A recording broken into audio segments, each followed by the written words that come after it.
As you wake up in the morning, you want to find the latest, greatest information about criminal cases and have an intuitive conversation about the suspects associated with these cases. Head over to the Bullhorn Betty channel on YouTube.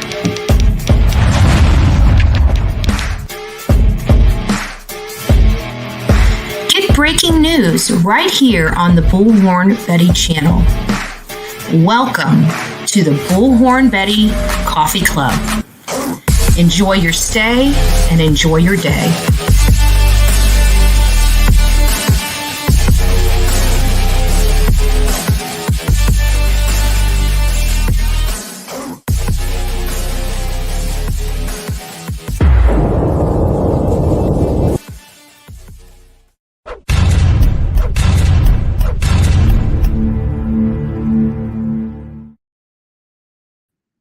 Good afternoon, YouTube. I hope everybody is doing wonderful this Sunday. I saw that Dolly was on this morning, and so I took the time to listen to his show. His show is actually pretty good. He talked about a new case with the parents that are that have conspiracy charges related to their kid. So it was pretty interesting. If you guys haven't had an opportunity to go look at that, you guys can. I may actually dig a little deeper in that particular case to see what's what, and maybe do something on that. We will see. We will see how all that transpires. But it was very good, especially talking about that specific case. So it's just something new.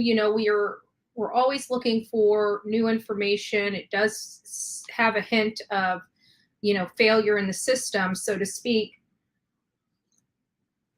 related to that. So if you guys haven't had an opportunity to go see that, please do. Good morning, everyone. Vicki, you were here nice and early. It's nice to see you.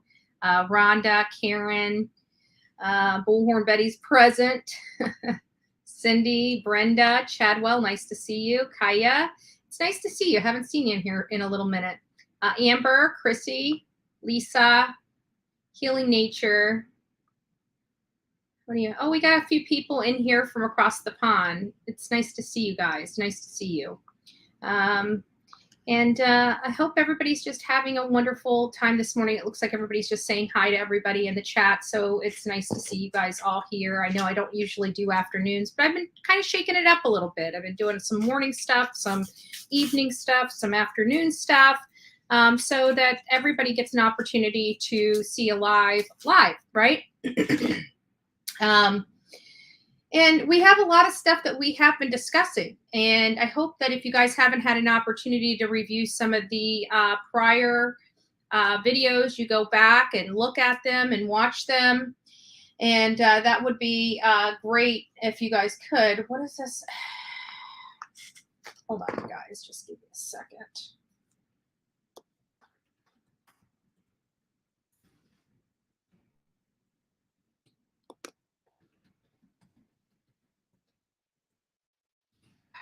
Getting irritating. Hold on a second. Let me look at a different computer. I don't know what the heck's going on here.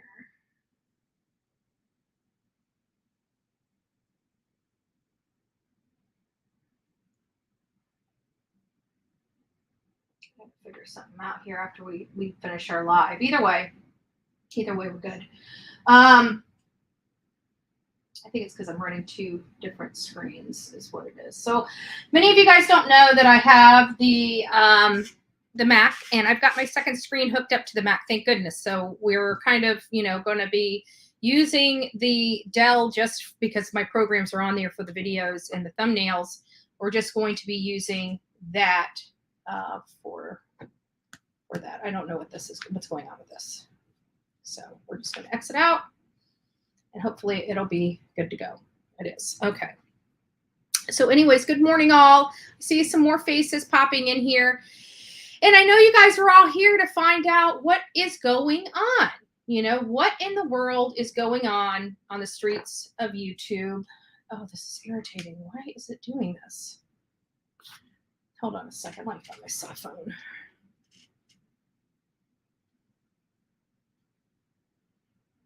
Sorry, guys. Having some technical difficulty. I will be almost ready to put some music on and be right back, but I don't think that's going to be necessary.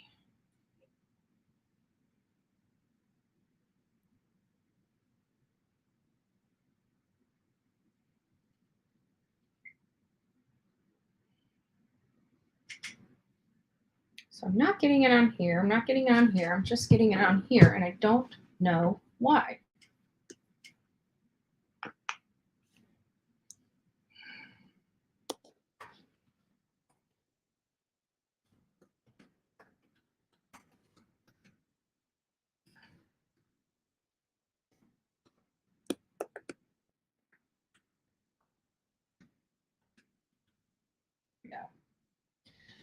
All right, give me just a second while I have to, yes. All right, hopefully that's done for now. Sorry about that, guys. So my computer was verifying it was me, and I forgot my password, as many people do. We have so many passwords that we use, and a couple of these things we have to use weird passwords that we won't remember for security. You know how all that goes.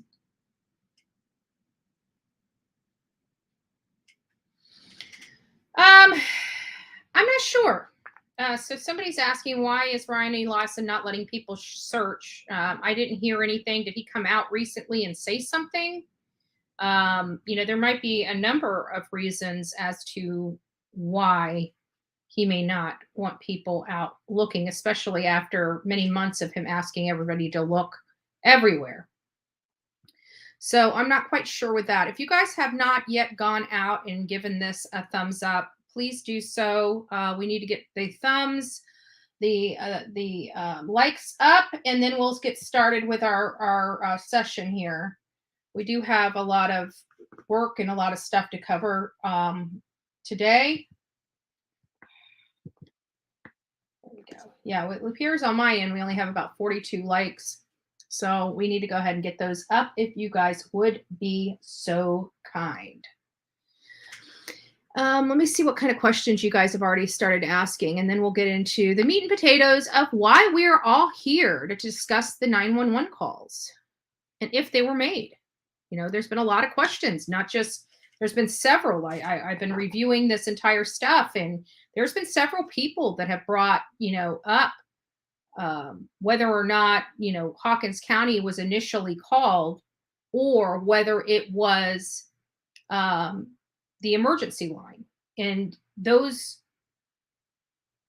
that question needs to be responded to somehow, some way. We would like to know, not just us. I mean, it's a question related to this case that really does have meaning, because when people are in an emergency, they pick up the phone and dial 911. When they have a non-emergency, they usually call the sheriff's department directly. There's been many people that have, stated publicly that the phone out there that Candus used could not call the sheriff's office or 911. Remember, there was a big hoopla about how she threw her phone down. She was on the phone with Don. She threw her phone down in the back of the truck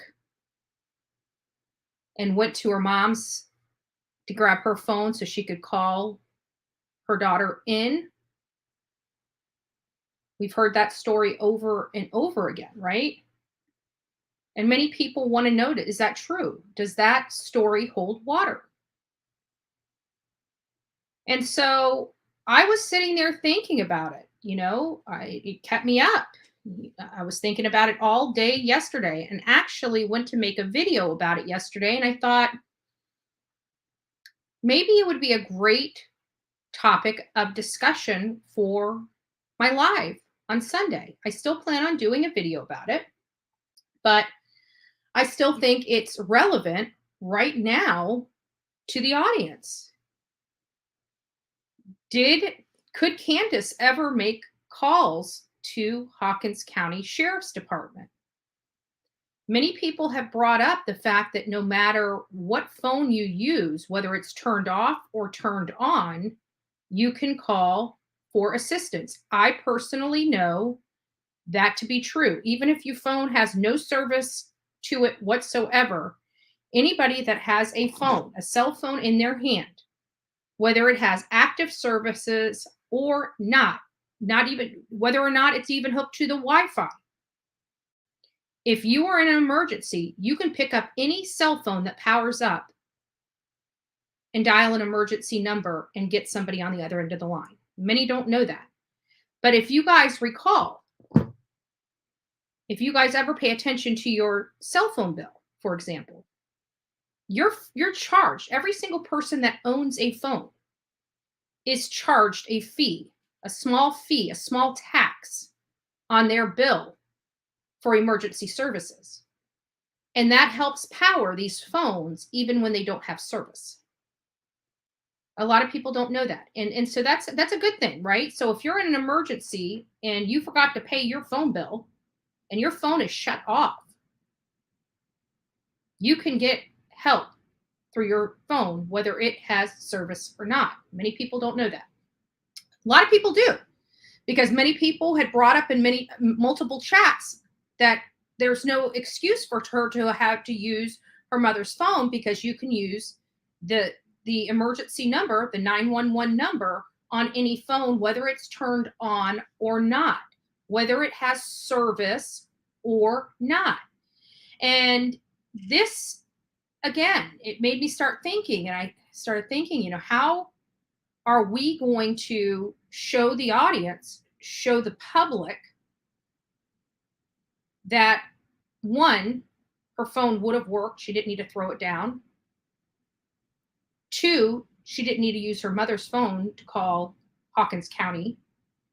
She could use 911 service on any phone she wanted. She never used her mother's cell phone in the past to call the sheriff's office if she called the sheriff's office directly. And how do I prove, i.e. show receipts to the audience of my findings? Right? Because people are going to try to peg Bullhorn Betty a liar that doesn't know what she's talking about.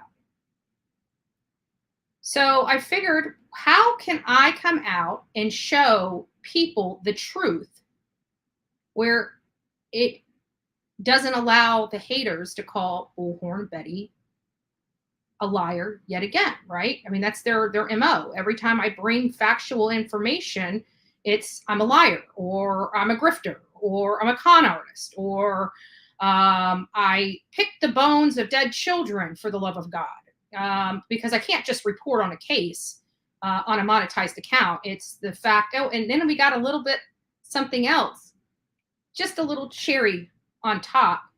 And I do have permission to use this. We'll get into, we are going to have a little drama on this channel today.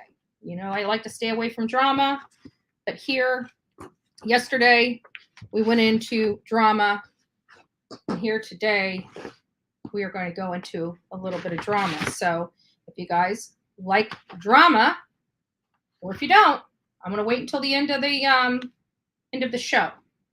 And then we'll bring that stuff in. If you guys would like to stay for it, you may.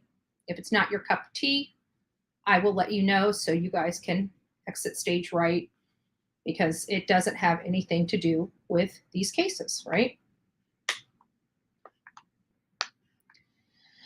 So we got some people from London, some from the UK. Chrissy's getting her hot cup of Java. That was a few minutes ago. I am always on Team Java. That's why it was such a perfect marriage between Bullhorn Betty and the coffee club, because if you know anything about me, I always have a cup of coffee in my hand. It's either water or coffee. There's not too much stuff. I don't even have sodas in this house. Occasionally I'll make some sweet tea, some Southern sweet tea. And I don't even like drinking that because it has so much sugar in it, right? Southern sweet tea is tasty. It's sweet. It's Southern wine. And I find coffee with a little sweetener in it. It's right up my alley, and water, which makes me feel good, makes me feel like my body is doing good. So, love that. Scottish, that's nice. Got somebody. Hey, Sage, I see you're in here too. Amy, it's nice to see you. Miss Jones, Lulu, Texaholic, Robert, nice to see you. Oh, Robert Berg, the reason why that video it's not in private, it's in members only. There are some things, many of you guys know, for a really long time, my members that supported this channel, they didn't really get any benefit other than just supporting me and having, just supporting this channel. So they didn't have any benefit from it. So I've rolled out several members only videos. They go out to the members first, and then after a day or two or three, I'll convert them over to the general public, because there's no way I can convert them to subscribers only. I can only just do members or public or private or inactive or whatever it is. I can't remember what the other option is on there, but so that's it's not in private, it's in members only. So all my channel members are able to review it. I don't know if it shows the ads on there or not, if it's in members only. I'll have to be sure that those ads are turned off for members only because they're already paying a fee. They don't need to, I may throw 1 or 2 ads in there, but they don't need to be paying twice for that. And then I can add all the ads that I need to when it's, put out to the general public. So that's why it's not private. It is in members only status. So if you would like to see it, I mean, you could join as a member or you can wait until it's released to the general public. Emma Lou, it's nice to see you. Haven't seen you in a little while, babes. Nice to see you. Ange, nice to see you. And Rhonda Moon, it's nice to see you in here today. Oh, we got a lot of Sherry Ann and Clementine. It's nice to see you. Sherry Ann, I forgot to say hi to you the other day. You were in here and chatting it up. I don't know how I missed you, but I went back and I was reviewing some of the comments and I saw your name and I'm like, I forgot to tell her hi. So Garada Rama, I think. Tina, nice to see you. Molly. Christine, it's nice to see you from Colorado. It's nice. Yeah, it's okay. She says, okay, well, I know you come in here, but I love to say hi to as many people as I can because you guys do take your time out to spend, 1, 2, sometimes 3 hours with me. And it's, I really feel that it's nice and courteous for your commentator / creator to say hi and acknowledge you. So, yeah. Oh, good. I did see it right. GG for life. It's nice to see you. Veronica, does anyone remember in the beginning on Facebook, Hunter said summer? This is, you know what? It's funny, Veronica, you say that because I remember, one of the things that we were hearing a lot about was that. And I never found the clip where he said that, but I've heard it. And I've heard it from multiple people that claim was made, but I never personally, and I'm still going through a bunch of, if I say a bunch of stuff, I'm going through so much stuff right now, literally so much related to this case and stuff that I haven't seen. The good news is I am in communication with Cher about a different topic than the one I wanted to discuss with her, but I've got to get some questions down because I think she's going to be able to answer them for me. And I want to talk to her about, either me going over there to hers or her coming over here to mine so we can have a discussion about an interview that she had. So we'll see how that all rolls out. It's not by any stretch of the imagination confirmed in any capacity. But it is just, a planning type of thing for me. But I wanted to tell you guys that the ones that did reach out to her, thank you for getting, she was on email, but I just get lost in my day and I don't do what I'm supposed to do. And by me putting it out there, she actually reached out. So it was really nice that you guys did help with that.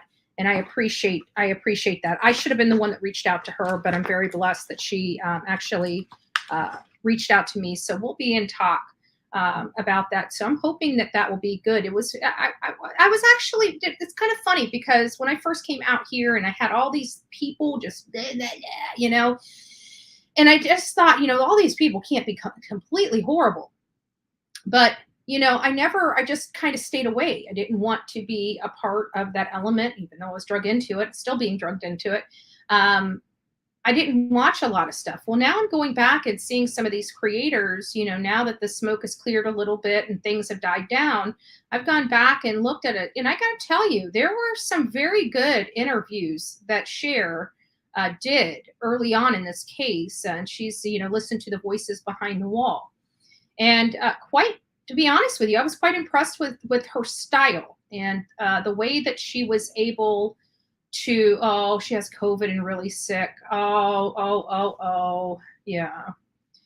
And, it was crazy because I thought Dolly had said something about him thinking he had COVID as well. I believe he may have said that his test came back negative or something, but apparently he's not feeling very well either. So for all the sick creators out there that are suffering today, the Bullhorn Betty channel does pray for you for a speedy recovery. I hope that you guys all feel better really soon and get back out there. And, so I'm kind of, if people are going to get sick, I'd rather them get sick pre, event, pre candlelight vigil, as opposed to getting sick right around the candlelight vigil. So I'm still excited about it. We have a lot of great people coming together. It's really nice to see people working together for a common goal and unifying for a baby girl. That is really, truly, it melts my heart when you see these things happen. And, and I know some people have their opinions of me, whatever they may be, but at the end of the day, if you know anything, if you truly know who I am, which many people just don't, I truly love the unity. I love working together in a team. I love working together, even if you have differing opinions. I think,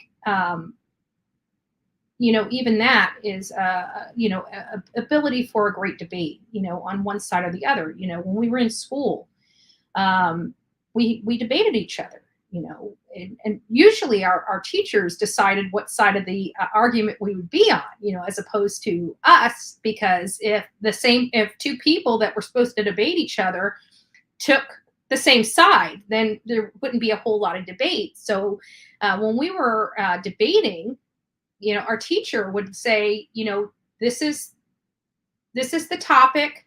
I want you to argue this side, and I want you to argue this side, right? And so you had to go and research. It didn't mean that you believed the side that you were arguing, but you were required to build your case. You were still required to go and look at that avenue and argue it successfully in this debate. And I've done multiple debates. And so, I don't think, opposition is necessarily bad, but it's the not working together. It's, you can be on polar opposite sides of an argument and still be kind and still be nice to people, and I find that, and what my hope was, for Baby Summer has touched a lot of our lives, and I felt like everything was a little crazy and was chaotic. And so I didn't think of any other better thing for people to come together on than their love of Baby Summer. And I thought, maybe just a day might help tamper down a lot of this stuff. And we can honor Summer and law enforcement and work together and be unified and come together as one. And so it's nice to start seeing some of that being realized. I don't know any event that goes on without having some kind of, issue, not necessarily like fighting issue. That's not what I'm talking about. Like sound issue or something's not working right or something like that. And it's all part of the event, right? You're going to have some technical issues and, something that was supposed to come through didn't. So I'm also trying to look at that aspect and making sure that we have a plan B and a plan C. If something doesn't work the way it's supposed to work, what do we do then, and everything like that. So I'm really trying to prepare, for that aspect. But for those that are coming, we've got about 216 people in this chat right now. Can somebody give me an idea of how many people from this group here will be attending the candlelight vigil for Summer Wells on June 15th from 7 to 9:30. If you are going to be attending, put a number 1 in the chat. I just want to, we had a lot of people get a hold of us by email. but I just wanted to get kind of a head count while we're in here.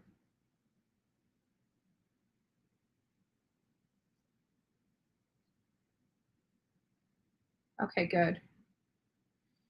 We also have somebody that reached out to me, and they were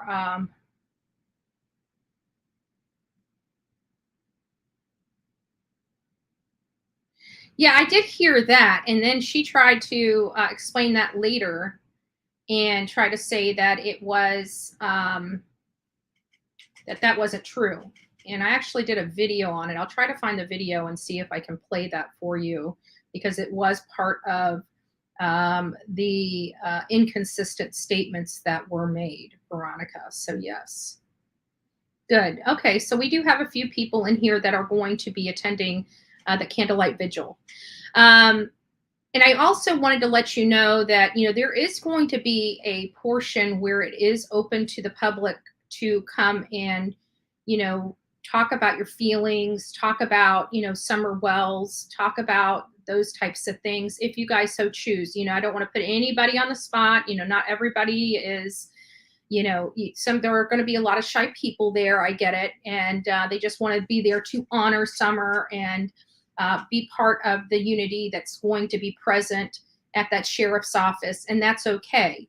But I did want to let people know that if you do have something that you would like to say, you do have the microphone to do it. The only requirement for doing, for speaking is it cannot be bashing. It cannot be pointing fingers at somebody. This has nothing to do with that aspect of this case. This is strictly just for you to tell us how much you love summer, how much summer's case affected you. And, that's really the part.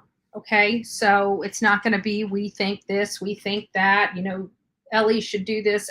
That's not what this is there for. But I did want to let you know, if you do have something on your chest that you would like to get off, or just say some kind words about summer or law enforcement, you will have that opportunity there. We're going to open it up, I think about a half hour or longer, whatever is needed to get through whoever would like to speak there. So happy Memorial Day. Yes, thank you. Thank you, Alice. We appreciate that for reminding us. Happy Memorial Day to all the amazing men and women who serves or served for our freedoms. Thank you, Alicia. Sorry, I keep calling you Alice. I don't know why. Alicia, thank you for that. Yes, so true. So true. Many of you guys know that I have many family members that have served our great country, and many of them have since retired and have moved on with their lives. I also have my best friend's son was in active combat, and I got to tell you how he came home. He had, he was physically fine when he came home. But I can tell you it took years for him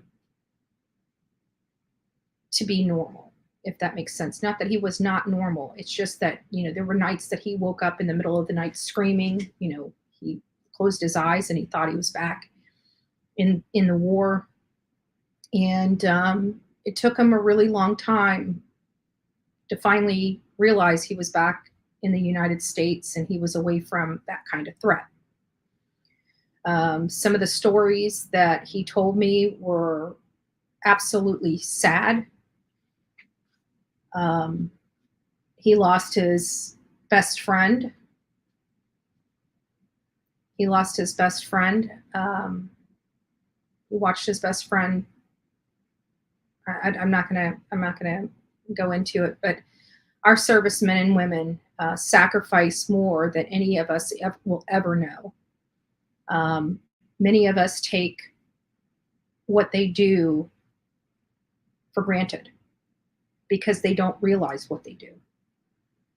They don't realize how young some of these servicemen and women are. And it's very sad. So we want to say thank you to all the people out there. And Memorial Day is the day to remember them. And so we are going to memorialize their service this day. So I appreciate all the men and women that have served. So getting to the meat and potatoes, where are we on likes? We're at 84 likes. Let's get those up. Let's make sure that we're at 84. Hold on a second. We're at 88 likes. We need 22 more likes and we will get started with I got to do it, folks. I'm sorry. Got to do it. We work hard here. So give me some 22 more likes and we'll move on. Yeah. Thank you. Alley Cat, thank you. And all the people. I mean, I think there's a lot of people in here that have had, military, either active or retired or somewhere in between in here that, we've all been affected by our family, our family members that have chose to serve, some that make it back and some that don't. And it's just, like I said, I feel like sometimes we take that for granted. And I pray that everybody is doing well today on Memorial Day. So yes, let's try to get that up to 100 so we can get started on our, what's this thing?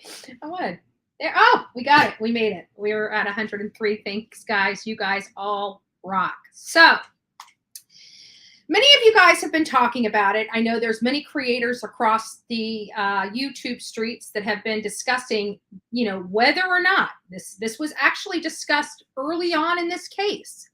And, as this case and law enforcement and the searches have kind of died down a little bit, and there's not a whole lot of media, mainstream media discussing this case, many of the creators are actually going back to the beginning of this, going over anything and everything they missed. I mean, I found a lot. And for example, that's why one of the reasons why I wanted to have a conversation with Cher, because, she had a lot of great content, months ago. She still has the great content. That's what I'm trying to say. But months ago, when this stuff, 7-8 months ago, when she was doing this work, that stuff I didn't see. I've never seen it. So I just got to start seeing it just for the first time over the last couple of weeks. And I think we're finding out that to be true with a lot of people that do the true crime and the true crime community that are going back to the drawing board and trying to pick up any little thing that they may have missed. And this is no different.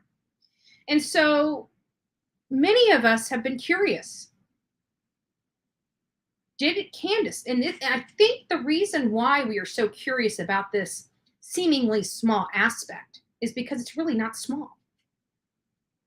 Did Candus Bly? I guess there's two questions here, guys. I guess there might be two questions here. I think the first question is, did she call 911 or did she call Hawkins County Sheriff's Department? I think that is one very good question. And why would that be a great question? Because people dial 911 when they have an emergency. Typically, people call the sheriff's office directly when it's a non-emergency. So that kind of in and of itself tells us her mindset at the time she made that call, right? And I think the second major question related to the call is, why did she was on the phone with Don. People are like, well, she was using Wi-Fi and he was on FaceTime with her. Oh, well, there's Wi-Fi calling. Typically, if you have the internet, your phone works. So that to me did not ring true. There's something that's off about that statement. And it's really bothered me since me getting involved in this case, but way back last year, is, that why did she, and I've said it on here multiple times, is why would she hang up the phone when she's clearly talking to Dawn on her cell phone, throw her cell phone. I actually heard that it may have broke. I can't find that clip where somebody said the phone broke. But if I remember months ago, when I heard about this event surrounding this phone call, I heard that when she threw it in the back of the truck, the phone broke. I don't know how true that is. And that just may be somebody's,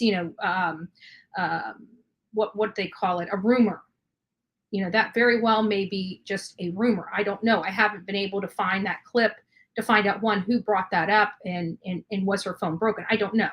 But the other question is related to that is if she was on the phone with Dawn, why'd she throw her phone down and go grab her mother's phone?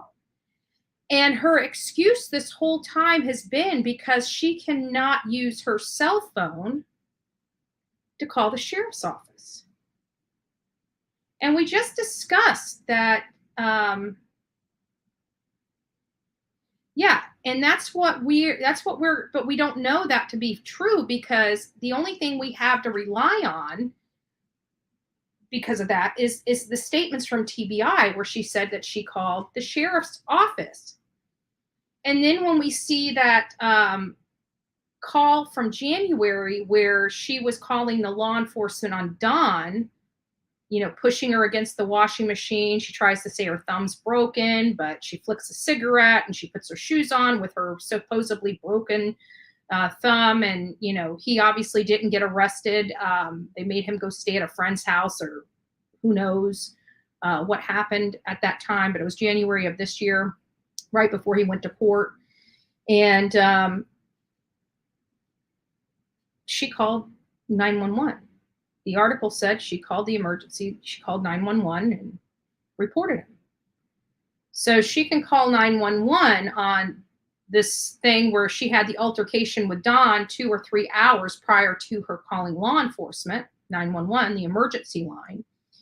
And then we're kind of hearing whether she used 911 or called the sheriff's department directly.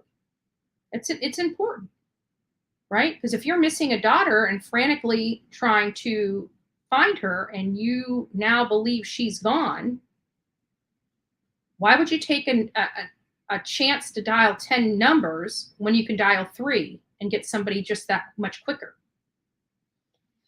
So I sat there and thought, how can I prove that she has the ability not only to call 911 from her phone, but she's always had the ability to call the sheriff's office directly from her phone, where she didn't need to throw her cell phone in the back of that truck or run to her mom to use her cell phone to call the sheriff's office.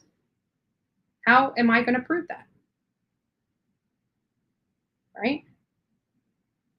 Because I believe that no matter what phone she used, she would have been able to call both 911 as well as Hawkins County Sheriff. I found it.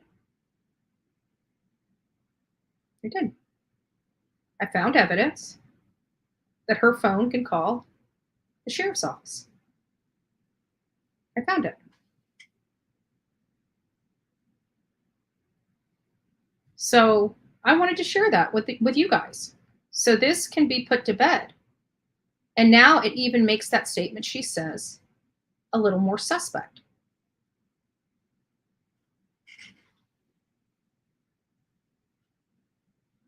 Just a second, let me pull it up. I should have had it on this one, but I saved it on the...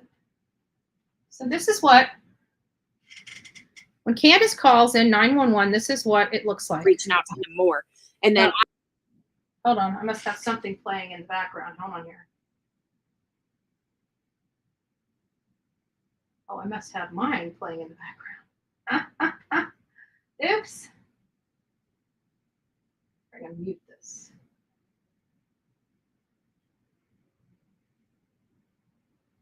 All right, let's see if this...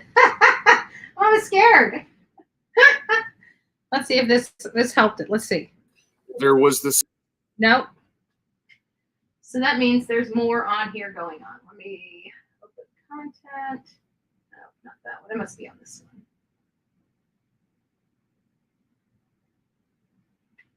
There it is. Okay. Apparently something I was watching one was that? Oh crap! I don't know which one that one was. All right, so I got it. I got it. Shut up. All right, make sure it's shut up. Okay. Let's try it again. Got it.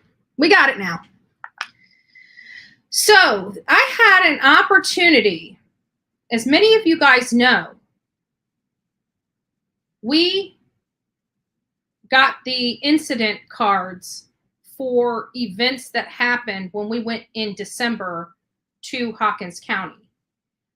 We went to the dispatch center, and MGL, Molly Golightly, and her supporters actually helped pay for the incident cards that we received.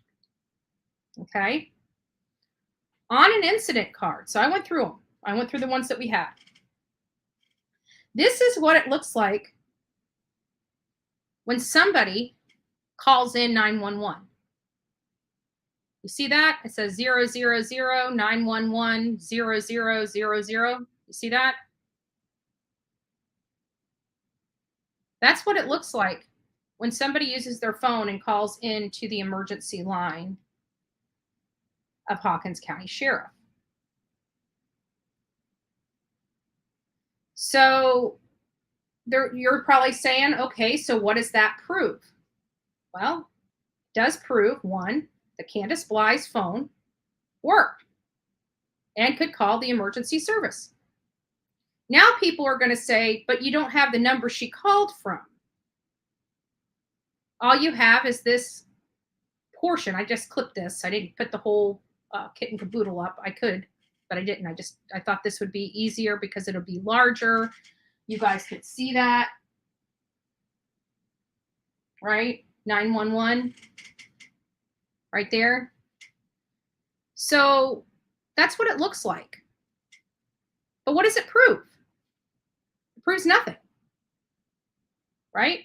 It proves nothing. You know what it proves? It proves someone's phone at 110 Ben Hill Road can be used to call 911. But what this does prove is when we get the incident cards for that day, once this case is closed, are we going to see 911 there? Or are we going to see her phone number there? Right? Because let's look at the other. There it is. So here is a different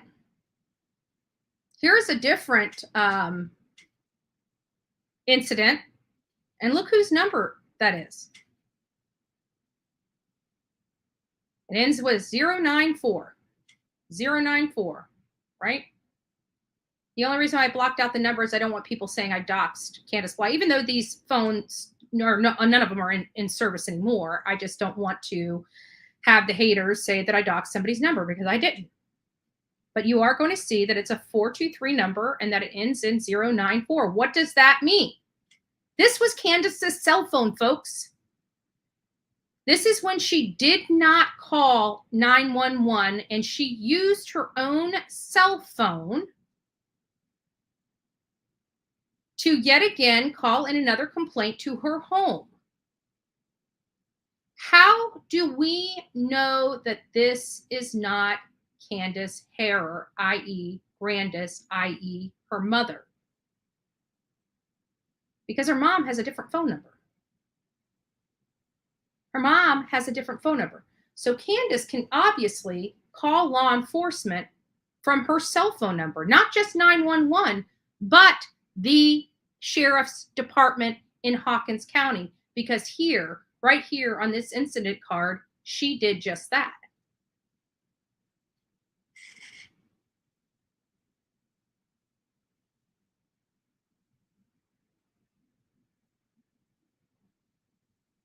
Because Candace Harer has a different phone number.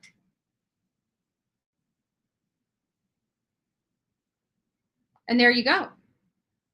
And there's where Candace is calling in for the property on her cell phone. So Candace Harer and Candace Bly can make phone calls to not only 911, but also their sheriff's department from their phones, their individual phones.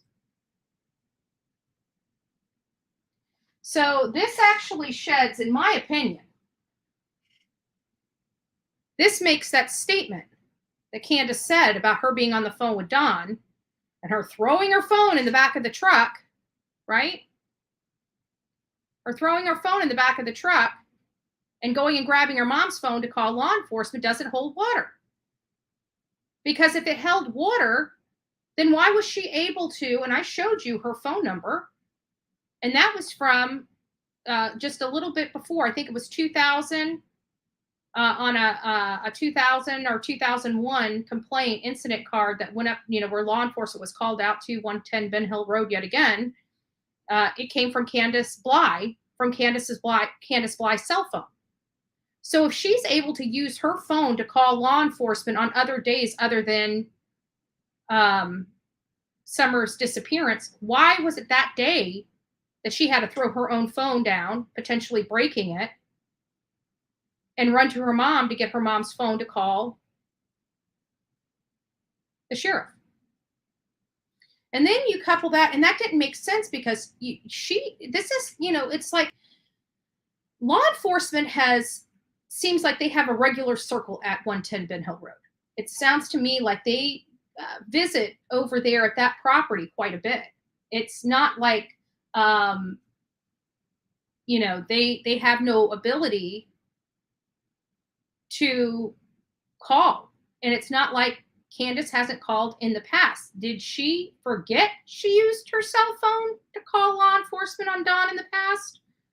Or is this part of her twisted story to explain why her phone potentially got broke? Exactly. I need to get down there. When I get down there, I may pull those incident cards. I may pull those incident cards from dispatch when I get down there. Yeah. So without those incident cards, I wouldn't know. But I was laying in bed. I'm like, how can I prove this to be true? And something popped in my head saying you have all those incident cards in your file. I wonder what they say, because I remember seeing phone numbers on them. And while I blocked them out, I redacted them. It's part of public record, and law enforcement didn't redact them for me because it is part of public record. Therefore, I could have showed you guys the phone numbers because it was what was provided to me by law enforcement, right?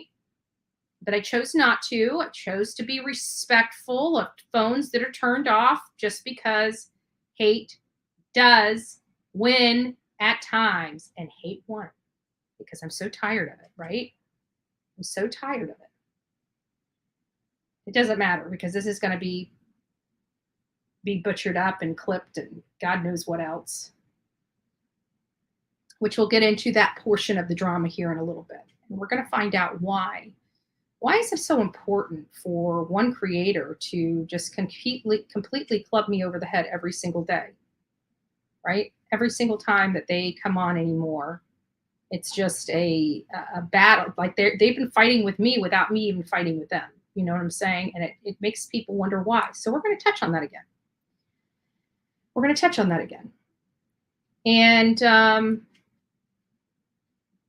take a deeper dive.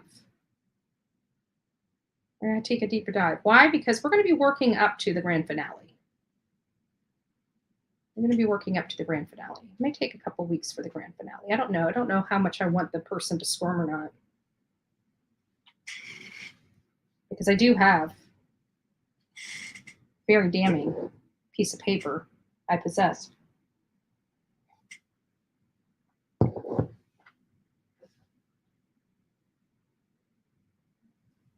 What if it was Wi-Fi calling? So what if it was Wi-Fi calling? It doesn't. All I'm saying is with the Wi-Fi calling, if anybody turns on their Wi-Fi on their phone and you're in the range of your Wi-Fi signal, your cell phone, your calling works just the same way as normal, as if you were connected to a cell tower. So if if she had Wi-Fi, there's no reason for her to not have a phone that's working.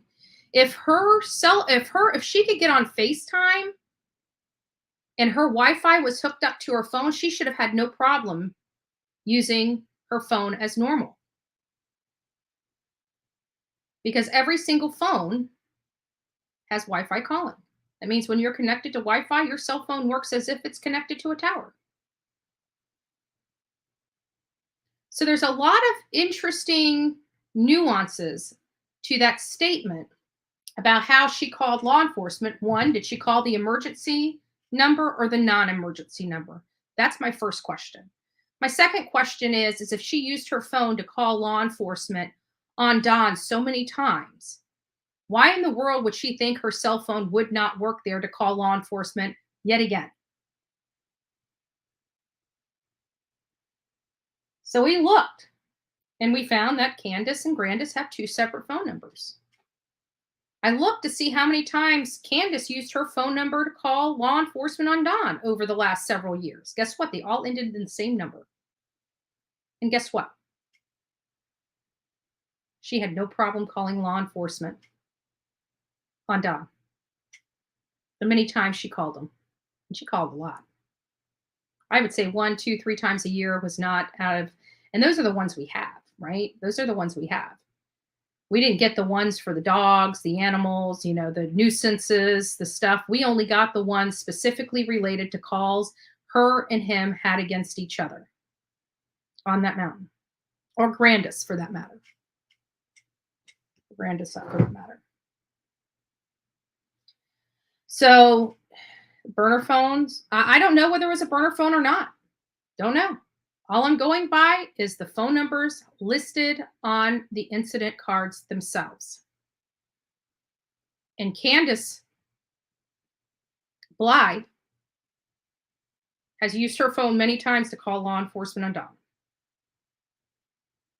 And her phone number is different than Grandis's number. So I'm curious as to how people feel about that. Does, now that I saw it in black and white, which again, I saw it yesterday because, I was trying to pick my brain, trying to figure out how am I going to prove this? And I was sitting there thinking, and I'm like, if I could just have their numbers, and I'm like, the stinking incident. I haven't looked at these incident cards for months. And it just popped in my brain like that I bet you they're on the incident cards. And so I started going through the incident cards. And see, these incident cards are not just between Candace and her husband. These incident cards also have the 2 people, the two parents, 2 separate parents that had to call law enforcement to go get their children off that mountain because there was alcohol consumption happening with the underage. And they wanted their kids, and they called Candace to say, hey, where do you live? I'm coming to get my kid. And Candace would not tell them where she lived so they could come get their child. So those parents actually had to call law enforcement to have them go up there to help them, one, to show them where she lived so they could get their kid, and to help get their kid off that mountain. That is scary to me. If that incident, that one incident happened here in Florida, Candace would probably still be serving time in jail.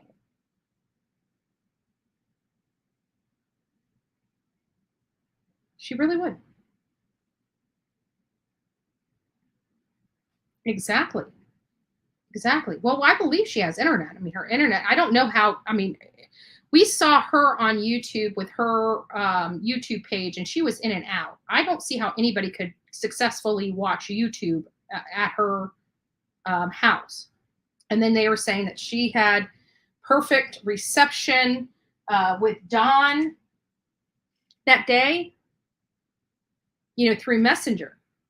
And when she said she when she freaks out and stuff, what did she say? She told Chris McDonough, when she freaks out, the first thing she does is she always calls Don. And she told Don what was going on, and Don told her to hang up the phone and call the 911. But according to the report from TBI, it didn't say she called 911. It said she called the Hawken County Sheriff's Department. And while that is word salad, it does mean something. So, did she call 911 as if Summer's disappearance was an emergency, or did she call the non-emergency line of the Hawkins County Sheriff's Department? Your guess is as good as mine. What we're discussing here, I can't answer that because I don't know. But what I can answer is it appears by the multiple times that Candus has called that she has never had a problem getting a hold of law enforcement to go out to 110 Ben Hill Road from her own phone. And so it makes that statement where she was on the phone with Don, threw her phone down, ran to her mother's to get her phone to call for help. It has a ring of untruth at this point. Because there is a difference in the phone number from Candace Bly and Candace Harer. They have two totally different phone numbers. On these incident cards, you can clearly see where she has the ability and has used her phone, her personal cell phone, in the past, in the recent past, to call the Hawkins County Sheriff's Office with no problems. So what does it mean? I don't know. Just means that her statement is not true. Her Swiss cheese statement. It still does not hold true. So literally from the very beginning, from the very first statement Candus has ever made to the world related to her daughter's disappearance is a lie. I was on the phone with Don. He told me I needed to call the sheriff. I threw my cell phone down and ran to my mom's to get her phone because she has AT&T. And she's the only person that can get law enforcement out here. Okay. That's not true. I'm curious to find out what law enforcement has to say about how she called her daughter in as missing. I'm curious to see what other information they will share with the world that will not jeopardize their case. So, I mean, Ronnie Lawson on March 1st, he said that they quit cooperating and they lawyered up. Guess what? It provoked a response from Grandis. It showed the world more lies.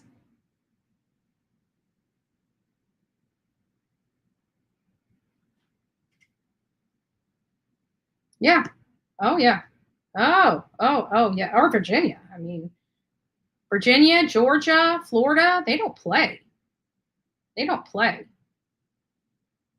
you got a missing kid and you've been deceptive in one little sentence about that kid, they will find a way to put you where you belong. Right? Kids just don't disappear. UFOs don't come out of the sky and pluck your children out of your front yard. It just doesn't happen. It's unrealistic. They would have a better chance of selling that story than the story they sold. They should have thought long and harder about their story, because the one that they told law enforcement was easily and clearly debunked. It was easily and clearly debunked. Law enforcement has never gotten off with, I think it was like 6 days in, they came out and said, this theory, this abduction theory just doesn't hold water. There's no evidence of it. There hasn't been any evidence of it. People are saying the shoes and the footprints. Trust me, if there were shoes and footprints and dogs smelling and dogs hitting on this, that would show evidence. So everything that everybody is saying out there to throw people off doesn't hold water, because law enforcement has said over and over again, there is no evidence. If there was evidence, that means those footprints that people are trying to say, well, she was a quarter mile over here. No, it doesn't. They found shoes that might be hers over there. Well, clearly, law enforcement has investigated those locations. And if law enforcement, after seeing that, is still saying that there is no evidence, guess what, folks? There is no evidence. These other YouTubers that want to say that they got these search groups together and they found this and they found that, well, clearly they would have turned that over to law enforcement if they were reputable. And if they did, and law enforcement still a year later is saying there's no evidence, guess what? There was nothing to what you found. No matter how many times you try to roll it and roll with it, it doesn't make it so. From 6 days into this investigation to today is May 29th, law enforcement has stood strong and stood on their convictions that there is still no evidence of an abduction. And why is that? Because the degree of difficulty for something like that to take place, one, is too great. Two, they have no evidence. With the way that that property sits, there would have been boot prints, there would have been shoe prints, there would have been tire tracks, there would have been a number of things that would have garnered the classification of evidence of an abduction if there was evidence of an abduction. There is none. The last statement TBI put out, they again reiterated there is no evidence of this abduction, but they are looking at foul play. And then straggle off for the real possibility that she wandered off, right? So those are really the two things that law enforcement really is looking at, because they exhausted that whole abduction theory up front. They knew very quickly that there is no possibility and no evidence to substantiate those claims from Don and Candus.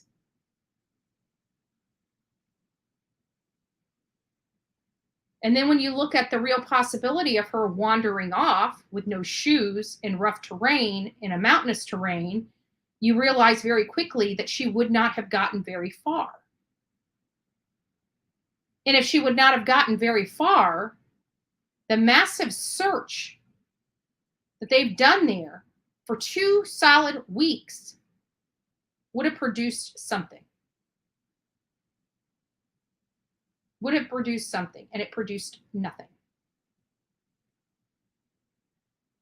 So while people may want to proclaim that law enforcement didn't say this or didn't say that or said this and said that, I don't care. I'm looking at this from a bird's eye view. We're picking in, we're going and narrowing in on these things, and we're discussing them. And if something doesn't make sense, it doesn't make sense. I'm taking my past experiencing it and applying it to this case on a legal defense aspect and otherwise. And then I listen to what the law enforcement is saying, and I understand why they're saying certain things in certain ways. And I understand that people that don't have a law enforcement background and don't have a legal background do not understand that. Some people have neither, but they have been following cases for so long, they get it. And some people just refuse to believe it no matter how much. I mean, they could literally have their hand in the cookie jar, and these people will tell you they don't have their hand in the cookie jar.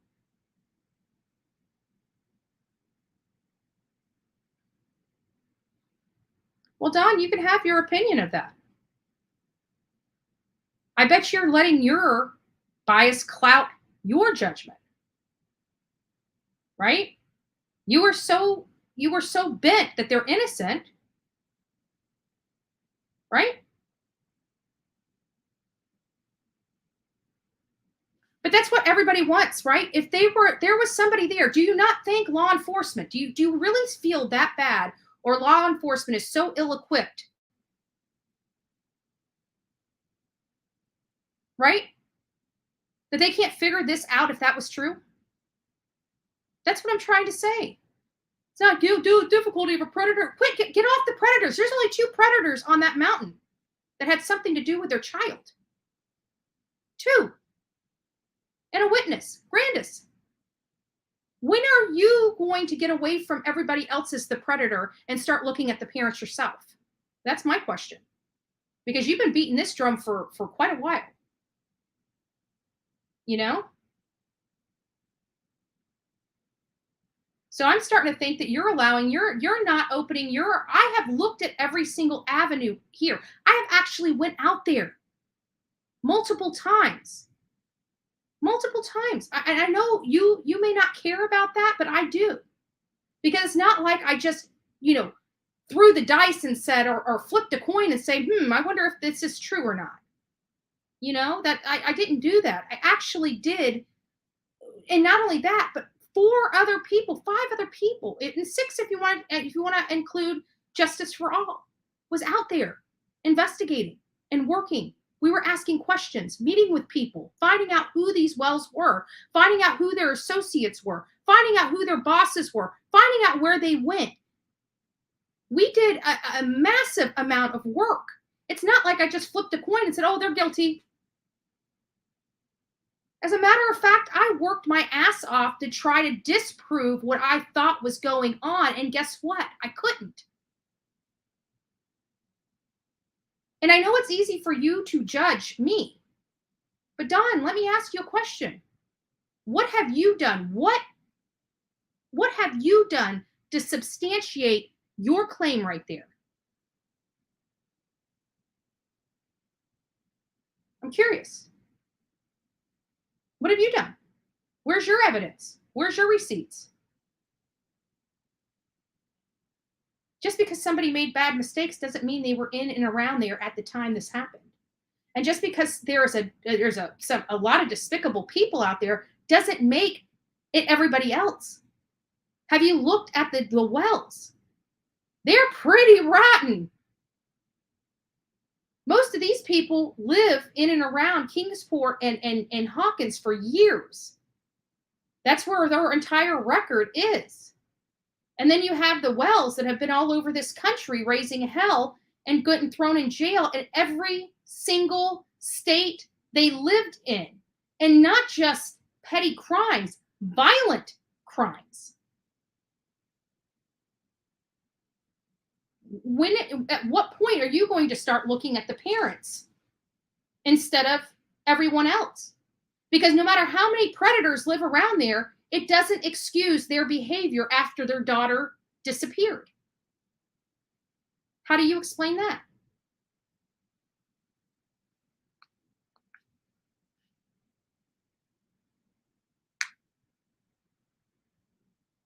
I guess she left. I mean, I've been asking a lot, and I don't see anything in here from her.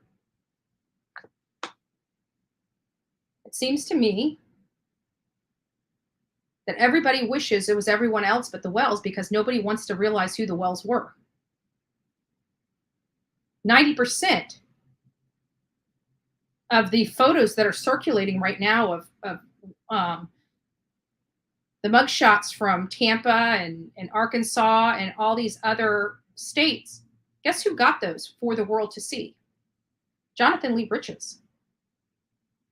Every single person that's passing around any other mugshot other than the ones we've seen from Hawkins County, you guys can thank JLR for that.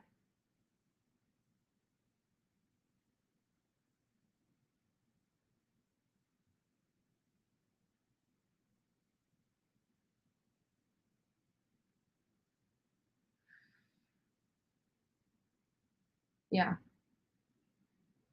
Yeah.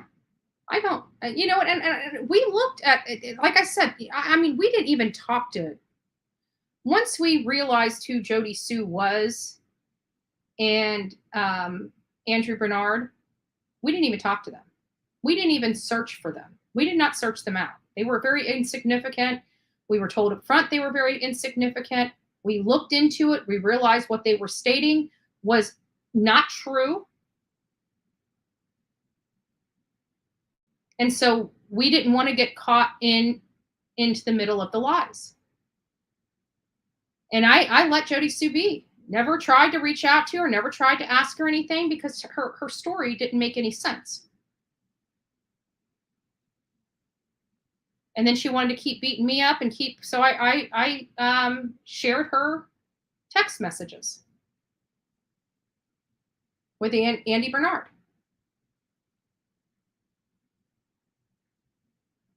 That happened, I think that happened right after our first, we acquired those, I believe, the text messages. I can't remember, right before we went out there our first time in December or right shortly thereafter we got back in December.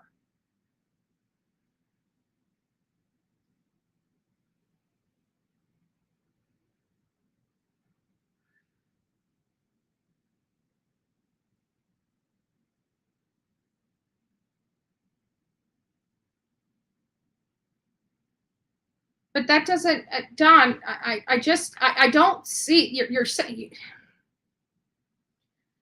listen, I get your speculation. Don't misunderstand what I'm saying. I get your speculation. I have speculated everything you have speculated. Trust me. I also look at what I know. What evidence do I have? What statements can I corroborate? Okay? And even though you have thoughts about these things, what evidence do you have to support your theory? Right? I have interviews with store workers. I have interviews with the close circle in and around Dawn and Candus at the time their child went missing. I even have some of the children of the people in and around the wells, adult children, of course, in and around the wells at the time Summer disappeared, and got their statements of who they thought the wells were. We pulled records, we pulled maps, we pulled everything.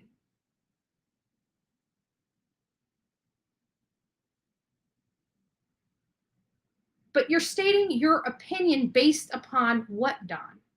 What is your opinion based upon? Provide me what your basis is. I mean, if you're going to speculate and you're going to have an opinion, there has to be a reason why you're speculating and have this opinion. There's got to be something tangible that you based your opinion upon. What is it?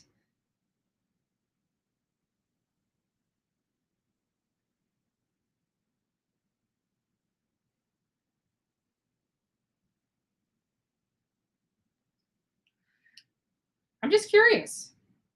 I really am. I'm truly curious.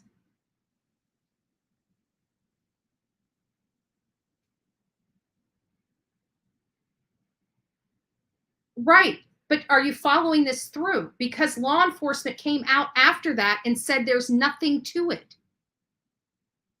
And again, if this was true, if this is what this was based upon, your opinion, this would have been evidence of an abduction. Again, they have said since day 6, there is no evidence of an abduction.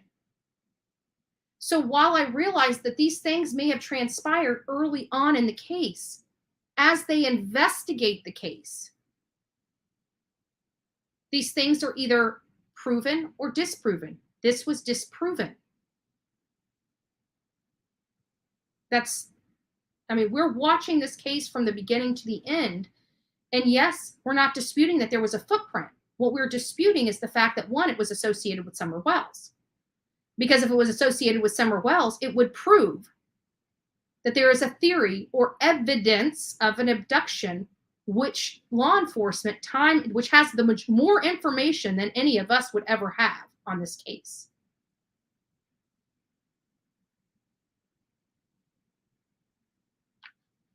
And again, Ted Bundy did the same thing.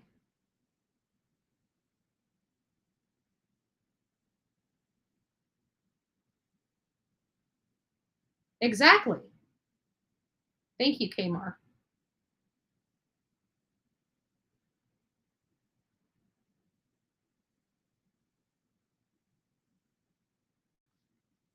I can tell you they do not believe that this child has just wandered off. Don, I can tell you that. Because if she just wandered off, they would have found her. They would have found her by now. Would you like to come up here? I mean, it seems like you've got a lot to say. But I can guarantee you, if you're coming up here, don't say Bullhorn Betty's being mean, because I'm going to point and prove every single thing. If this is what you have to prove your point, you're not going to do well on the panel.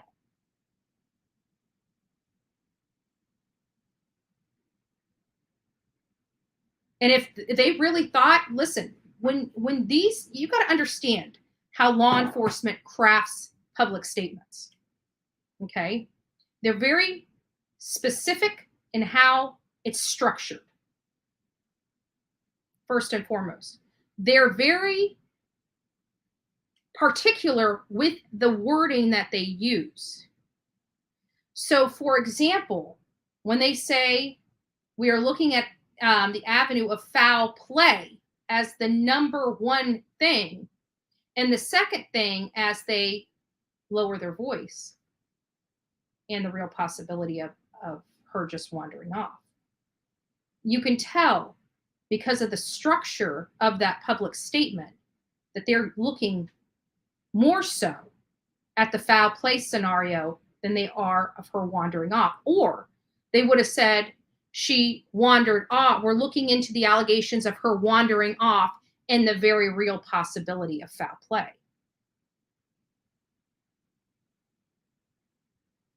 You see how, see what I'm saying?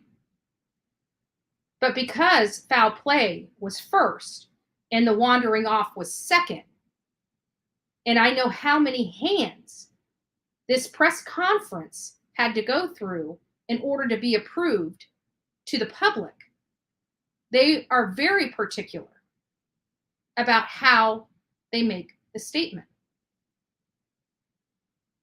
And if I really thought that they thought this child wandered off, that would have been before foul play. It wasn't. Foul play was brought up first. There's no evidence of an abduction. So we're looking into foul play and the real possibility of her wandering off. If they truly thought she wandered off as opposed to foul play, it would have read differently. It would have read there's no evidence of an abduction, but we're looking into her wandering off and the real possibility of foul play.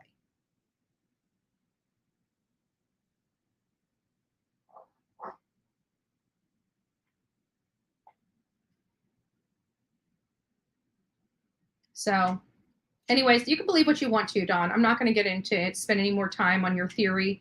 Your theories have been debunked, in my opinion, not just by me, but by law enforcement and by many other creators out there. Now, there are some creators out there that still believe that, believe your train of thought. Maybe, I mean, you're entitled to your opinion, but I can tell you that maybe only 6% of YouTube believes in that theory. So, it looks like Baby Yoda was timed out. Guys, listen, unless somebody's being, totally disrespectful, I don't want them timed out or blocked. Just to make sure everybody knows the rules here. I don't want anybody timed out or blocked for having an opinion. If they're very rude and just disgruntled, like that profile picture person that comes in here and likes to, just cause chaos in here, yes, I can understand blocking or timing him out. But everybody else, so far, I have not seen anything in the comments itself that would warrant, I could have missed some, that could warrant being timed out or being blocked on today, because everybody in here is subscribers, folks. So everybody in here is subscribers. That means they subscribe to this channel. We don't have any outside influences being able to talk in here. Now, maybe 5 hours ago, a troll subscribed to the channel and has an opportunity to have one, comment. But I don't want people, if they're just stating their opinions and they're stating their opinions respectfully, I want their voices heard on here. I don't want them being timed out.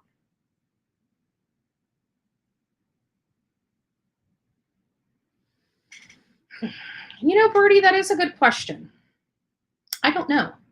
I don't know. But I am throwing it up on here because that's a good question. And, you know, it'd be good to know, because we do know that oh, that's another thing. That's another thing that I forgot to tell you guys. One of the other things about the me going through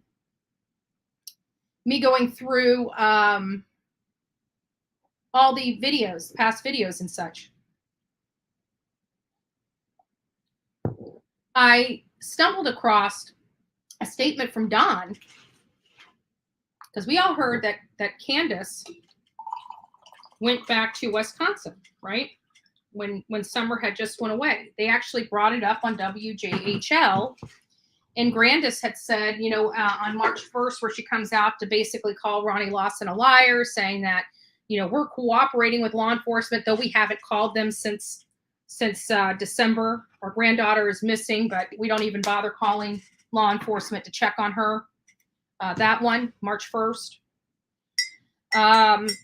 You know, it's funny because Dawn, or Grandis, said the reason why she left was because she had a doctor's appointment in Wisconsin. She had a doctor's appointment in Wisconsin that she needed to go to. And, you know, it just happened to fall. I mean, she didn't cancel it because her granddaughter had been supposedly abducted or you know, missing, whatever choice words, you know, some of the people want to say. And she didn't think it was that, you know, Summer missing was important enough to cancel a doctor appointment. She needed to go to that doctor appointment, you know, instead of looking for a granddaughter.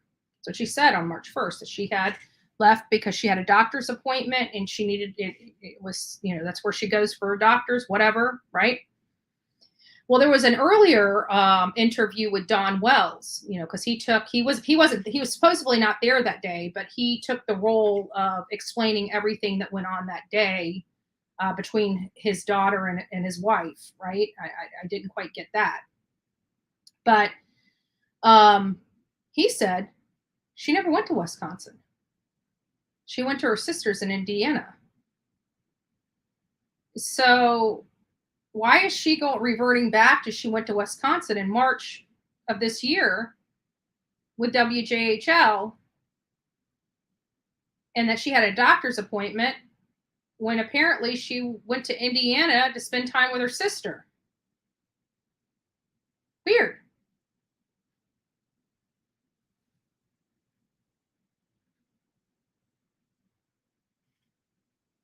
Yeah, I mean, I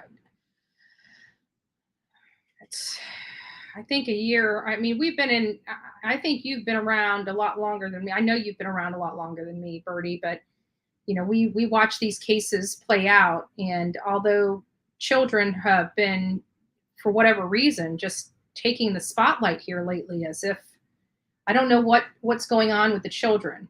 Why is it the children? But here lately, it's had a lot to do with the children, right? And I don't know why.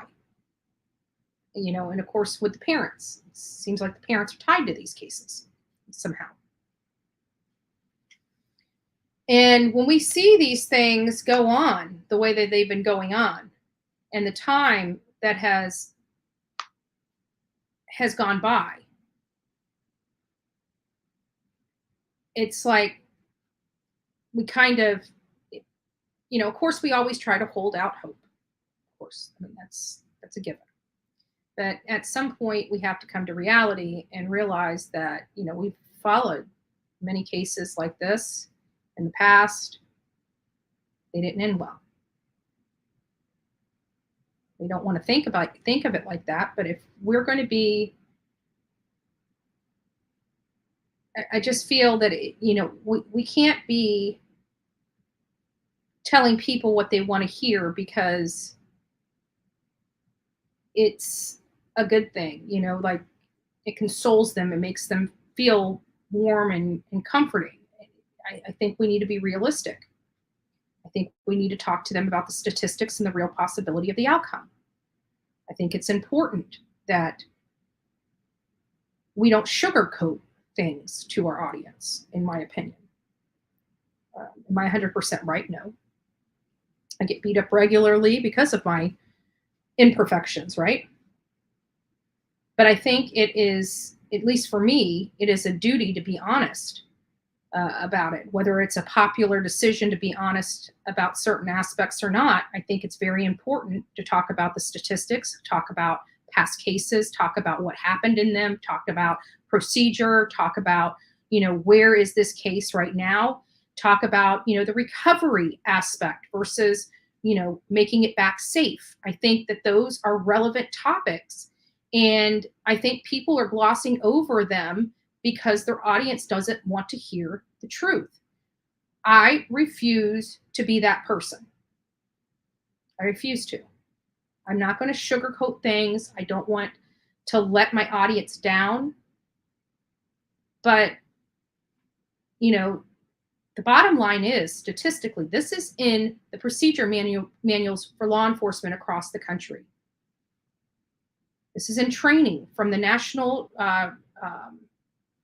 Center for Missing and Exploited Children. This is in their handbook to law enforcement. This is what they work with law enforcement to craft and create. And the bottom line is 72 hours is the most crucial in these types of cases. After 72 hours, the chance of survival for somebody in a situation like Summer Wells drops dramatically. Period. And the longer from that point, say a year later, the percentage is even smaller. I think we're even at the double, the double percent, like 10%. I think it's even less than that. That the statistics are a year later of her making it back. We're watching this unfold in many other cases. Harmony Montgomery, Serenity McKinney, Cody Bigby, the West Boys.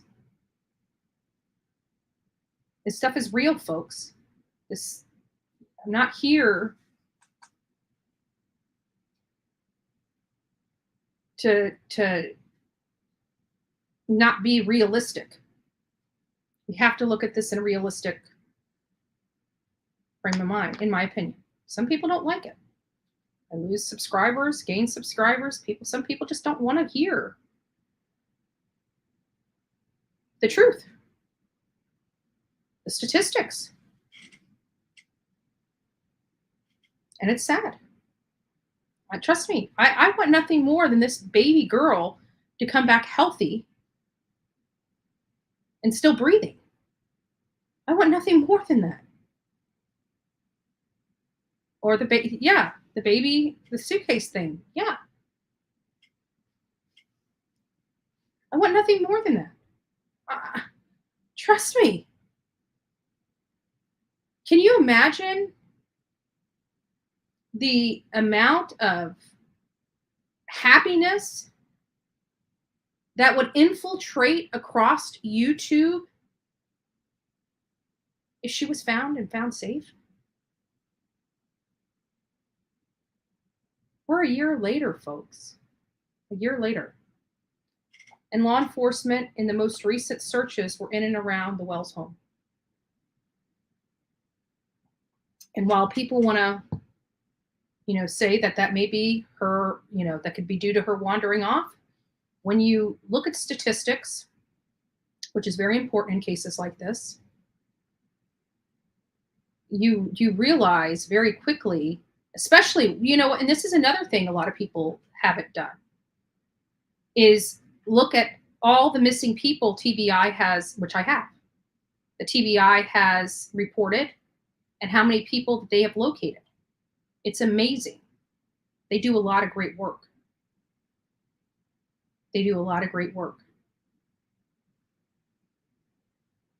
And they find people. They have a strategic system that when somebody is missing, they do A, B, C, D. They get out there, they do what they need to do, and they find these people. And there's, I can't remember the kid's name, but it's notable because there was a young boy that was walking his dogs in an environment similar to Summer's, like the area and everything was similar to Summer, the wilderness, the mountains, the terrain. It was very much similar. And just a few counties away from Summer Wells' home.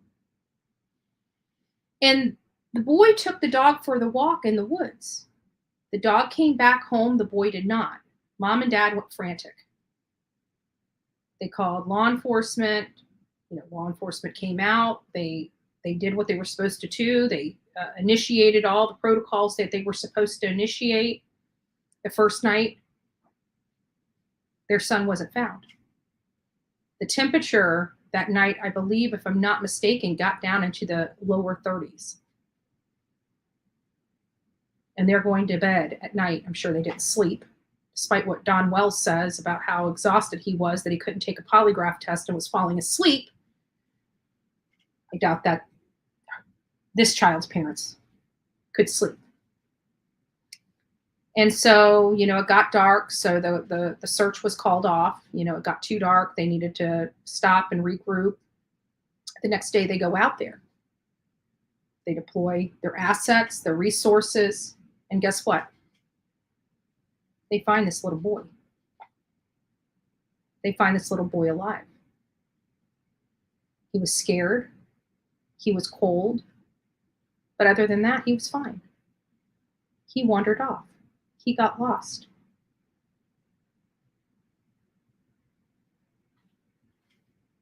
Yes.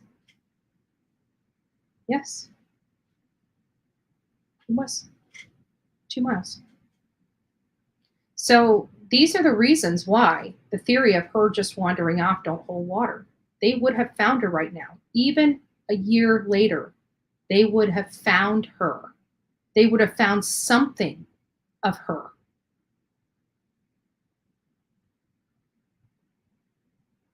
I mean, these law enforcement agencies, they have systems, proven systems and procedures and protocols in place. And they've been very successful on many cases. But why not Summer if she just wandered off? If the two different theories, we talked about the 4 scenarios that could have happened in past lives. 2 of them related to abduction theories, one by a stranger, one by target. We discussed the potential of her just wandering off and the potential of foul play. When you have law enforcement already removing 2 of those options for you, the abduction theory, and the only people that were pushing the abduction theory were Don and Candus Wells. And that's a telltale sign that law enforcement look for as well. They refused to entertain anything else. They knew it was this. They pushed their entire narrative was toward that explanation. That explanation has been unfounded. And so that leaves you 2 things. Well, if you go back to the TBI statement, they don't believe she wandered off. Otherwise, it would have been, we're looking into her wandering off and the real possibility of foul play. That's not what was written in their statement. What was written in their statement is we are looking into foul play and the real possibility of her wandering off. There's a reason why it was printed that way. There was a reason why it was written that way. Believe me, law enforcement is very strategic in their public statements. That means that letter was not just written by one person. I guarantee that letter went through about a dozen hands or more before it was approved for public release. And if we look at, which I almost think we have, obviously law enforcement may have a different statement, but I think the public can say that, the idea that she wandered off has been moved to the bottom of the list because 1, she didn't have shoes on, and 2, she's never been found out in that wilderness. And if we would have looked at the footprints and the shoes and everything like that, that would have been evidence of an abduction that law enforcement has stated time and time again that there's no evidence of. You know what that tells us? When they keep coming out and saying there's no evidence of an abduction, that means all these things with these feet, these shoes, these this, that, and the other were unfounded. They had no bearing on this case. Otherwise, they would have said there is evidence of a potential abduction because we found these shoes and we found these footprints.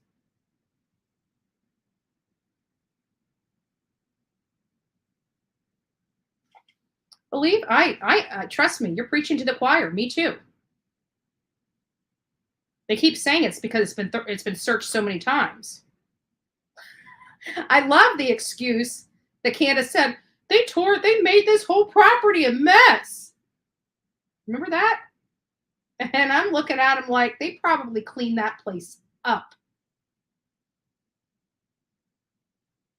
That place was so disgusting. Can you imagine the smell?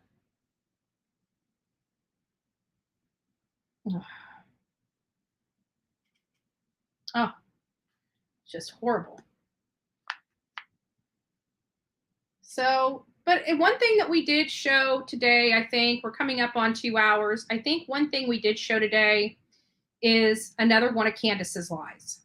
I think if nothing more, we were able to prove that her cell phone clearly not only could make 911 calls, but could call the sheriff's office directly. There was no need for her to throw the phone down and go grab her mom's phone and all this other stuff. I don't know why she would say that, especially knowing that, no, they did not confirm those footprints. And believe it or not, the statement came from a neighbor on a post, I think it was on Facebook, where they said they found some footprints. They didn't believe it was their children's, and it must have been, something related to the case. And it wasn't law enforcement that said it. This was all sparked by a neighbor in a post on Facebook, uncorroborated, unsubstantiated statement related to the footprint.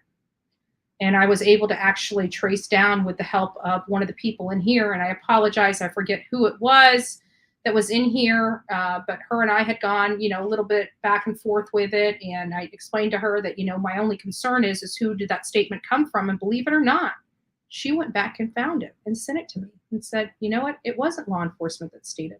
It was a neighbor. And she sent it to me. And so, even people come in here and they ask questions, and then they go out and do some research themselves. They find the answer that they're looking for. And what's great about it is they didn't have any animosity toward me and actually sent it to me and said, you're right. It wasn't law enforcement that made that statement. Here it is. So it's nice when we can work together, even if we have opposing viewpoints.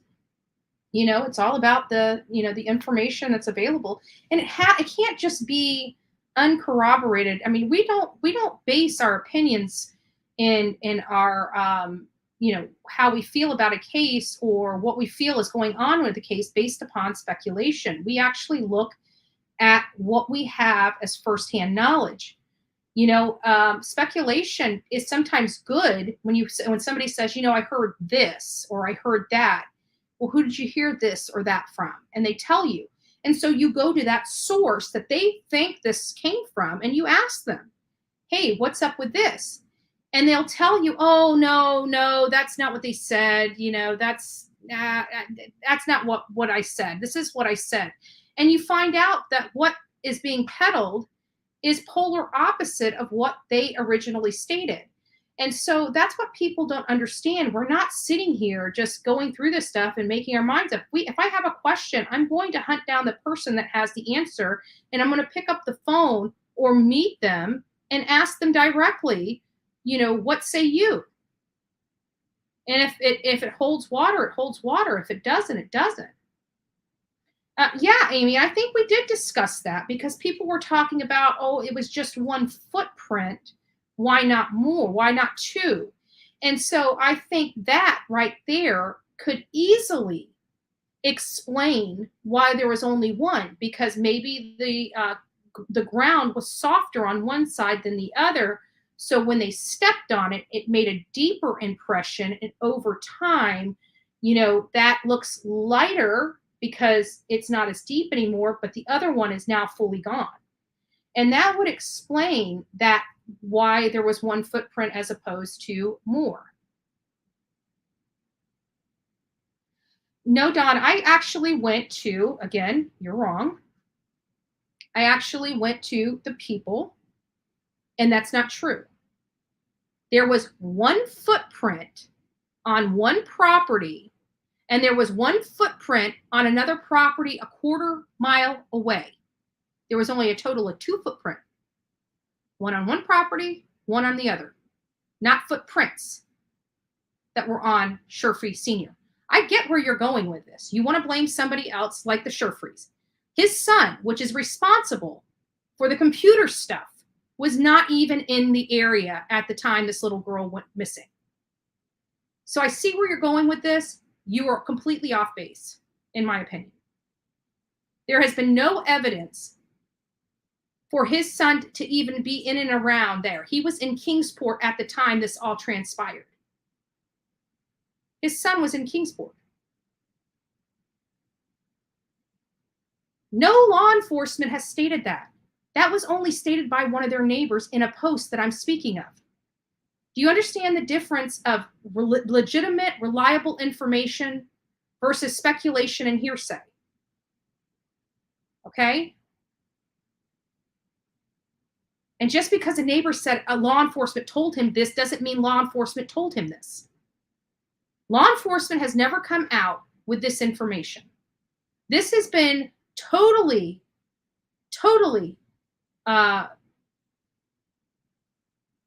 communicated by third parties unrelated to this case. And you're going to rely on their statements as opposed to legitimate, factual, firsthand knowledge statements. And then you're going to come on here and try to convince me that what you're saying is true when you're getting your stuff second, third hand and hearsay information. Who was it that sent it? I literally have where that statement came from. And no, it was only 2 footprints. I don't know where the third one comes. Now we got 3 footprints in here instead of 2.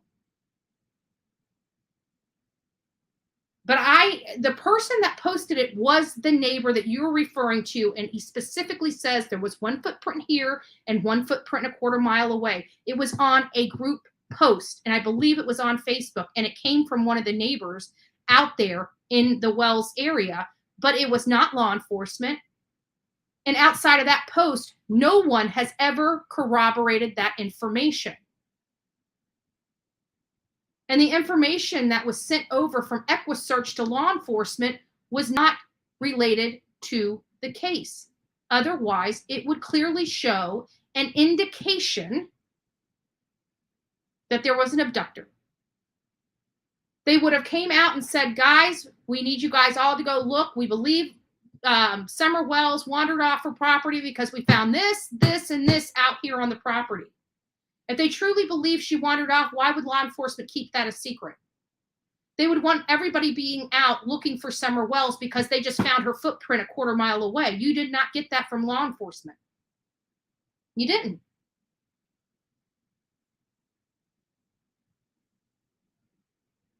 I am telling you, it was not Jody Sue that said it. Oh my goodness, lady, you're like I'm sick of hearing about these damn footprints. They do not hold water. They do not. If you honestly believe these footprints are is going to solve this case, maybe you need to call law enforcement and tell them about that so they can tell you they've already checked these footprints out and had nothing to do with it. Maybe that's what you need to hear from law enforcement, because I'm getting really sick and tired of answering your responses about these footprints. You obviously haven't done your research on these footprints.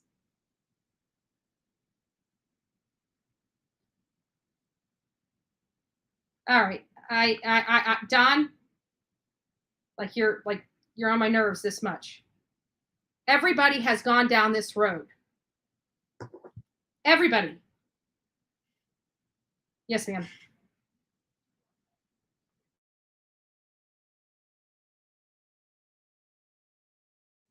Yeah, I'll drop her a link.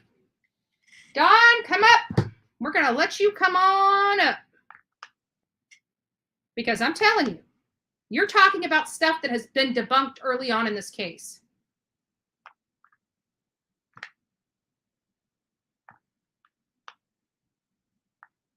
Oh, now she wants to leave. Come on up. Come on up. Like I just can't take it anymore about these stupid footprints. I traced these footprints back to where the comment originated from, and now we're somehow we're back to the beginning of this case talking about these footprints again. Again, this would prove that there was either evidence of an abduction or evidence of that she wandered off. Don't you think that would be a big deal that law enforcement would be jumping up and down saying, hey folks, we got evidence that she wandered off. I need you guys to go out there and look in your barns, look under your houses, look in your sheds. We got a footprint here. We got a footprint here. People, go out there and look for this child. Right? That's what you would expect.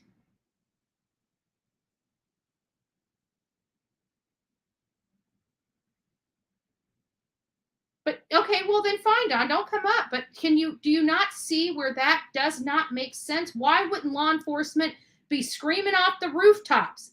Hey, we found evidence that this child wandered off. We need people in this area. This is where her footprints were. This is where her shoes were. We need people in this area to look in their barns, look in there under their houses, look in any wells, any septic tanks. You know, if this whole scenario related to this footprint, these footprints were legitimate, can you explain to me why law enforcement failed to tell the public to go out and look in all these places on their property because they found evidence that she wandered off? Why didn't that happen? Maybe you can explain. No, no, you don't get to play this. No. They said that at the very beginning. These footprints didn't come in until later, much later. As a matter of fact, they didn't come in until, what was it? I don't even know how many days later. Right?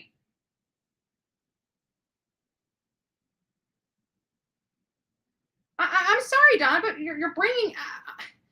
I don't know how I can tell you that I have researched the footprints thoroughly. They hold no water. They hold no water. If you're not going to believe me, don't believe me. But do the research yourself. If you find something, bring it back to me. I'll entertain it. But I'm telling you, hun, these footprints came early on, many months ago. It just doesn't make sense. If they found these footprints and they were legitimate and they connected Summer to those properties, believe me, law enforcement will be telling us, guys, we found something. You guys need to look in this area, this specific area, not Hawkins County and, the next county over and other areas. If they knew that these footprints and these shoes were in this area, they would say, guys, you guys need to check this specific area more thoroughly because we found a shoe and feet footprints here that may belong to Summer. We never got that. And my only thing is if they really truly believe that those footprints were Summer's, that would indicate one of two things. One, evidence of an abduction, or two, evidence that she wandered off. And if it was evidence that she wandered off, they wouldn't even be entertaining the foul play aspect. So I guess my mind is blown. I just don't see how we reverted back to these footprints that have no weight.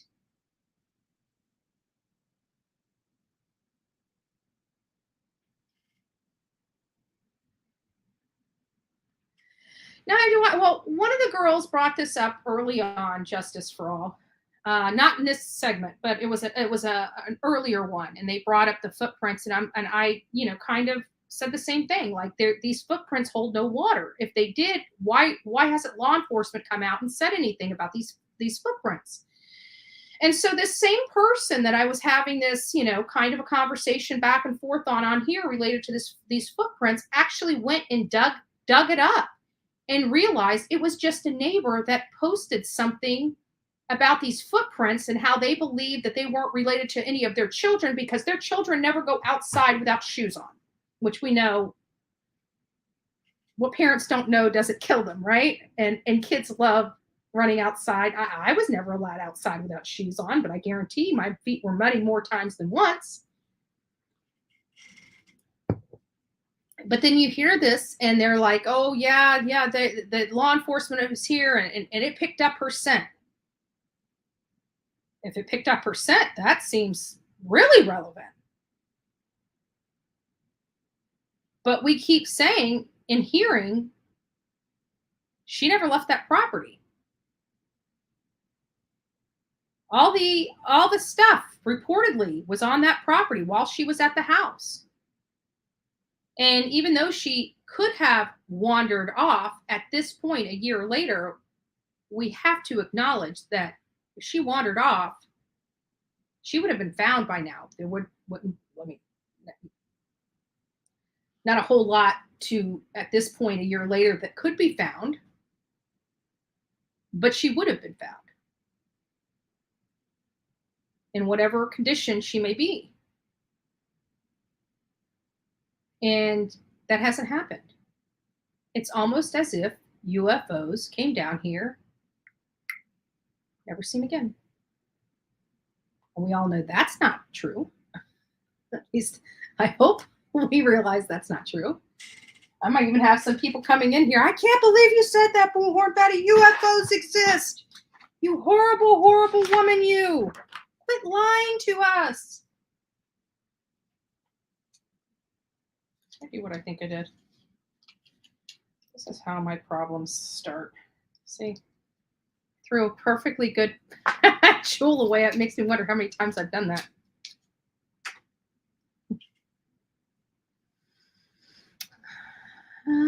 Scent dogs picked up. What smell? Hey, that could be it too. I mean, the scent dogs are scent dogs. Maybe they picked up the wrong scent. I don't know how all that works. I don't know how the dogs are trained. But what I can tell you is I've been told multiple times from multiple law enforcement agents, retired as well as current, yes, that it's all about how the dogs are trained. And dogs aren't perfect. So dogs, believe it or not, can make mistakes too.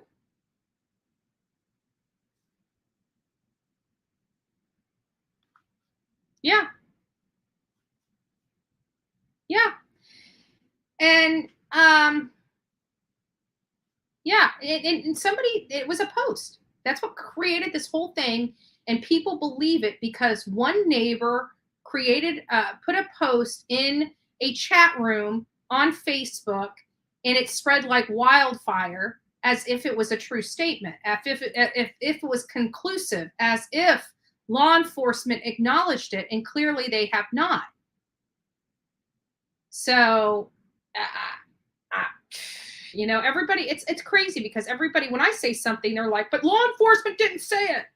And then when they come to me at stuff and I say law enforcement didn't say that, they get upset. Like, but I think the world of YouTube has covered these footprints pretty extensively at this point. And I've got to say that if it was law enforcement that found this and believed it was associated with the Summer Wells case, I don't think a year later we would be hearing still that there's no evidence of an abduction and that they're looking at foul play and the real possibility of her walking off. They would have been saying, we're looking at this as her wandering off and the real possibility of foul play. Because we know law enforcement's very crafty when making statements, and you have to pay attention. A lot can be said from statements that you receive if you actually pay attention to the word and how the words are placed on that page. These people are very smart, they're very strategic, and they do things for purpose. So, with that being said, I think I'm not trying to beat up on you, Yarnall, what was her name? Dawn. It's just that it's frustrating to go back to these footprints when they've been pretty well debunked. Now, not debunked that they were there, but debunked as having being connected to the case is really what I'm trying to say. I'm not disputing that there were footprints in certain places or on people's property a quarter mile away. I'm not disputing that. I don't know. But I have to think at this point, they've been debunked as having any bearing in the Summerwells case. Yeah. Oh, yeah. Absolutely. Absolutely. That's why I said, at this point in this investigation, we're a year in. There's something law enforcement believed at the very beginning there was no evidence of an abduction. They're still saying there's no evidence of an abduction to this day. There is no evidence of an abduction. And it means just that.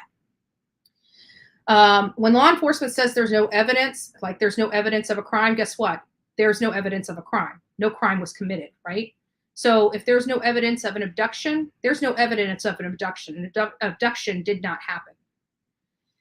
And so we're down to two possibilities. We're down to foul play and her wandering off.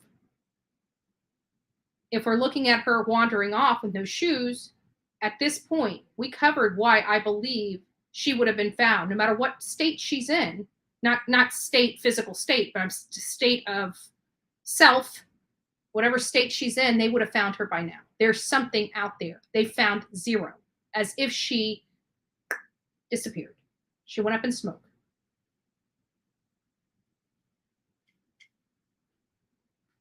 Yeah, that's a great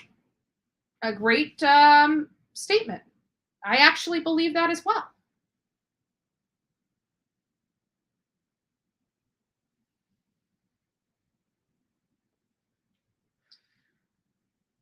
Thank you. I appreciate that. Yes.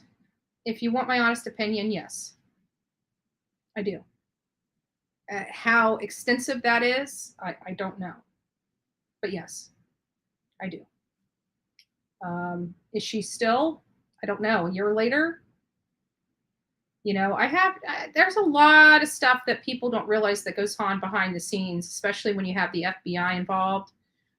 They have a little more oversight power to do certain things as opposed to just the run-of-the-mill law enforcement. But yeah, I do. I have to think that they have been. And again, to what extent, I don't know.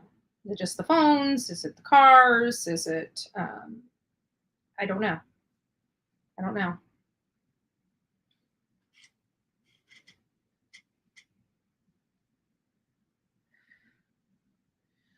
Justin, if you want to come up.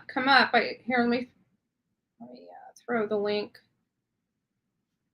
But yeah, I'm curious, I wasn't trying to jump all over Dawn, but at some point I just can't. It's irritating that we go back to these already debunked theories, and I have to think that some creators are still peddling some of it. If law enforcement, I'm talking about law enforcement having evidence of a disappearance, of a wandering off, of an abduction, and telling everybody that there is none. I just don't see law enforcement doing that. I really don't. I'm curious as to what the marshals, in my opinion. Yeah. Absolutely. That's a good point. But I have to think at this point, the Swiss cheese that we got from Don, Candus, and Grandis, really, their statement is Swiss cheese. Like, there's not enough. I think it has more holes than Swiss cheese, if you ask me. And I don't understand why we are still here a year later. There's got to be a reason.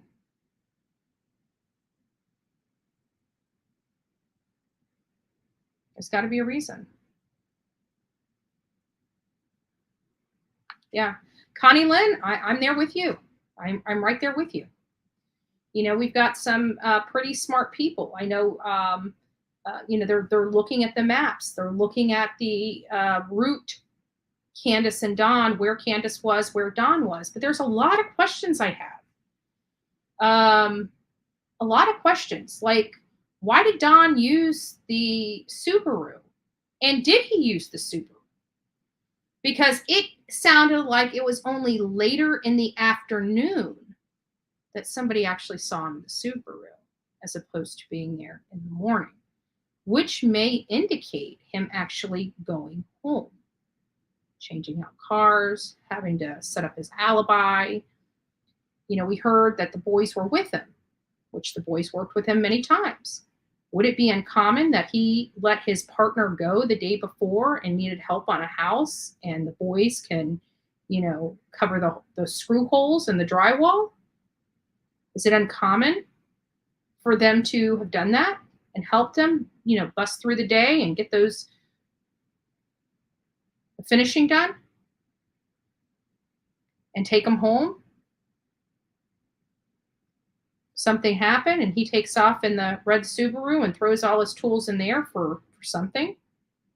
When I heard his excuse as to why he used the Subaru, basically it was, Candus has been home with the kids. It wasn't being ran very much, and I'm paying a lot of money for it, and I just wanted to, it's new, it's nice, and all this other stuff, and I just thought it needed to be ran. So I threw all my dirty drywall tools into this brand new car that I'm paying an arm and a leg to have to go to work, so I can get all drywalled up, muddied up, and go back and sit into this beautiful, clean car that I make.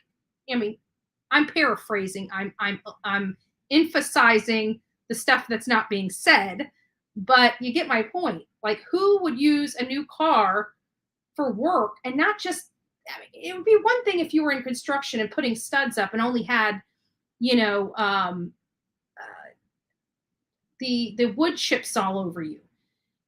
But to have drywall mud, white drywall mud on all your tools, your clothes, your arms. Trust me, I did drywall. You don't walk out of a job without being covered in the stuff. And no matter how much you can wipe it off your skin, it's going to sit, unless you're soaking your clothes and wringing your clothes out. You've got drywall mud on your shirts, on the back of your shirts, on your arms, on your pants, on your shoes. And you're going to get into a dark interior car and not have that entire car filled up with white dust and marks all over your upholstery from the drywall blades, the drywall buckets. It to me doesn't make sense. Who does that? Literally, who does that? I would believe it if I didn't do drywall. I do drywall pretty damn good. You put a hole in your wall, you come back, that hole, I erase that hole. Like, you don't even see the patch. I float that stuff out so good, you don't even see the patch there. You got textured balls? No problem. Gotcha.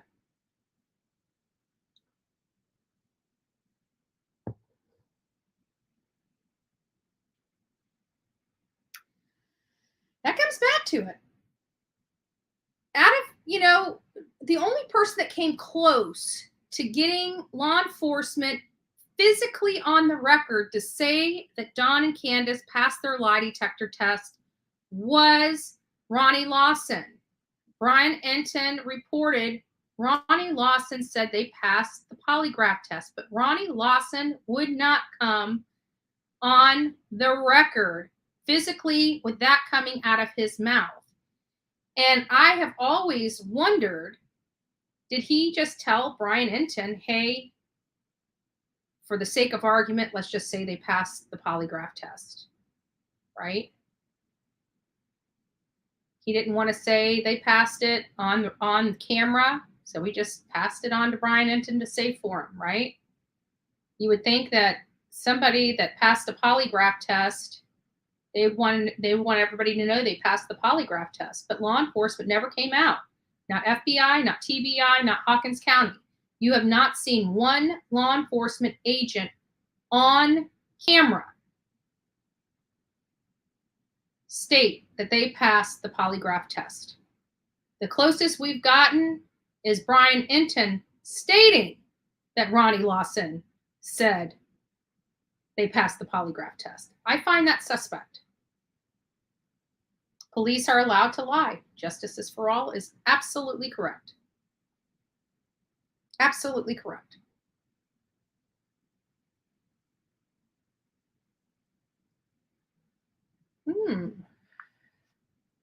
I don't know. Good question. Very good question. I have always said something is fishy with that whole story of what happened from 3:30 on. Because Don told me, actually, I think he told MGL while we were listening, that law enforcement erased his phone. Erased his phone from 3:30 on that day. They took the phones and they erased them, all three of them. I always listen for the truth in the lies. And I believe those phones were erased from 3:30 on. I do. But my question is, who did it? Because I truly don't believe that law enforcement did it. If you guys recall, Hunter's phone is still in the possession of law enforcement. But for some reason, Don, Candus, and Grandis's phone were handed back to them within 2 hours. I think law enforcement knew very quickly those phones were erased and they needed to go to the phone companies to get the information off those phones. And that's why they handed them back, because they erased their phones. There's no point in keeping them like they did Hunter's. I don't believe Hunter erased anything on his phone. And I think that is a gold mine to them. Possibly, right? Perhaps.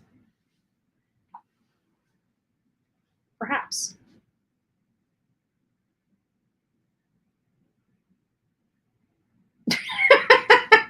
I know. They also have little rounds, yeah. They even got rollers now, the rollers, texture stuff.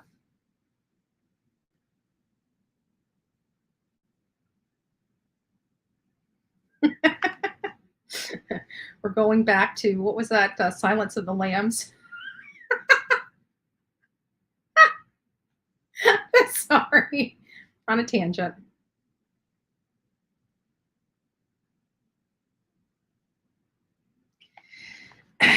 I think perhaps just spitting stuff out here. Maybe it's because they realized quickly law enforcement. My computer must have went down over there. I'm glad we got two screens, on our MacBook Pro. When the Dell just goes down, it goes down. So whatever.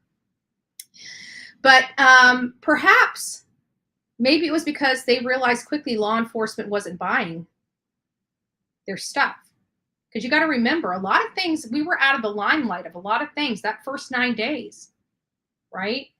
It could have been that they realized very quickly, especially with law enforcement constantly coming back, your timeline's not adding up. Your timeline's not adding up. Even to the point where Don had brought that up at the beginning, when he was coming out to talk to people, he brought it up, especially in front of that behavior panel, that the human lie detector guys, right?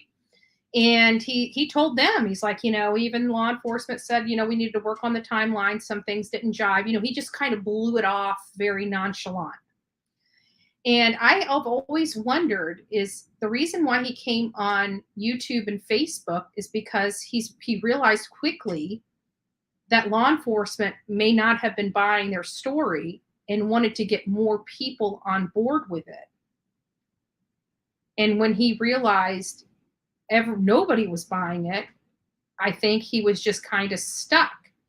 And at that point, he just wanted to fight to the bitter end that what he was saying was true, because he's in a fight in practicality for his life, right? So perhaps that could explain it. Is that a fact? Nope, not at all. Not a fact at all. Just speculation being thrown out there. It's possible.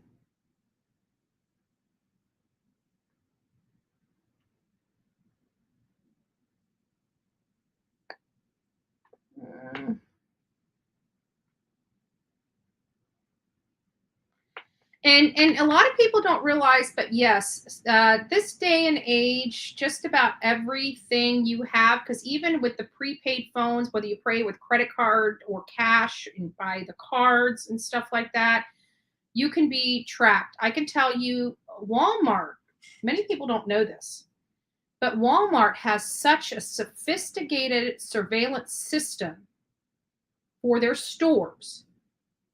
They can literally, if you know that somebody was in the store, they can actually, whether you pay cash or credit card, they can actually find you on their surveillance camera at the checkout and know exactly what you purchased with cash. You don't even have to have credit cards anymore.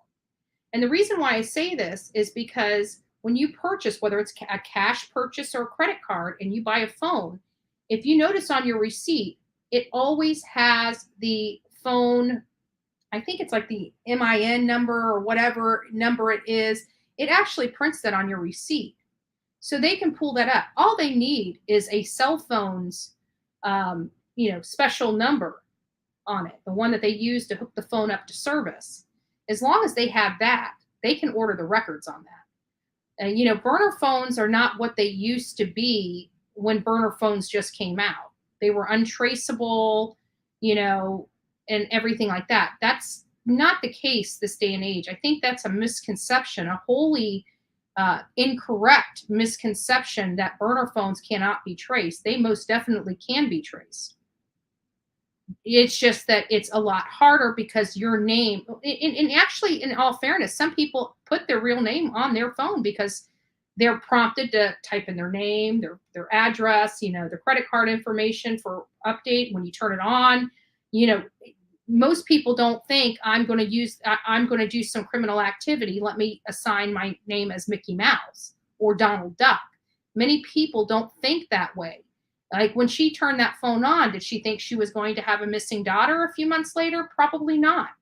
She most likely set it up under her name. And so it's different. I don't know how to explain it any better than that, but yes, burner phones, prepaid phones, all can be traced.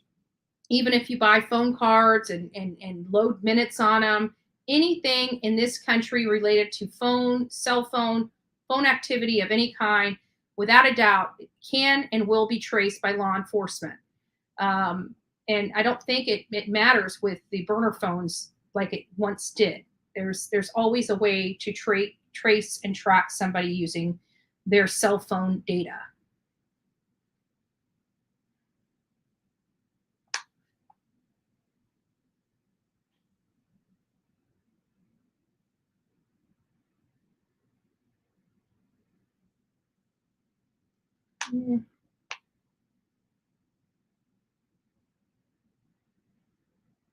I think that's why Summer gravitated to Robin so much, is I think she felt the love she should have been feeling, from her mom. I think she got that love from Robin.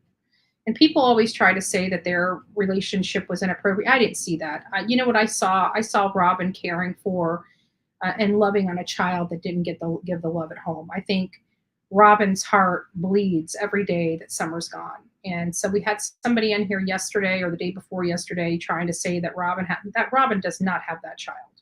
You could not pay me enough to believe that. I'm sorry. It doesn't ring true to me. Yes, if people are talking about groceries, I'm talking about groceries and gas. They're ridiculously expensive. Ridiculously. And guys, we're very close to 200 likes. So if you guys have not had an opportunity to like this channel today, please go out and give me the thumbs up. I'd love to start getting these likes up, and I'd like to get the shares up as well. Don't forget to subscribe. If this channel is something that you like hearing and like having a conversation in the chat and those types of things, don't forget to, subscribe to this and put a little bell next to that subscription so you are notified every time we come live or I send something out. If you love this channel and want to support this channel, you have an opportunity to do just that through our membership.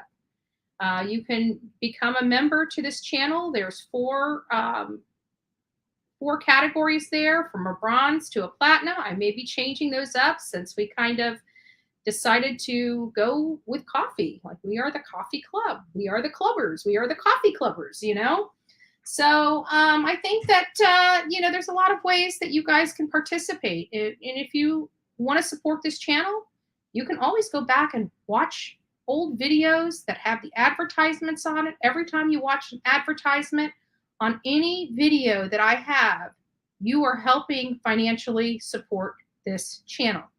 And all it costs you is a little bit of your time. It's a little food for thought.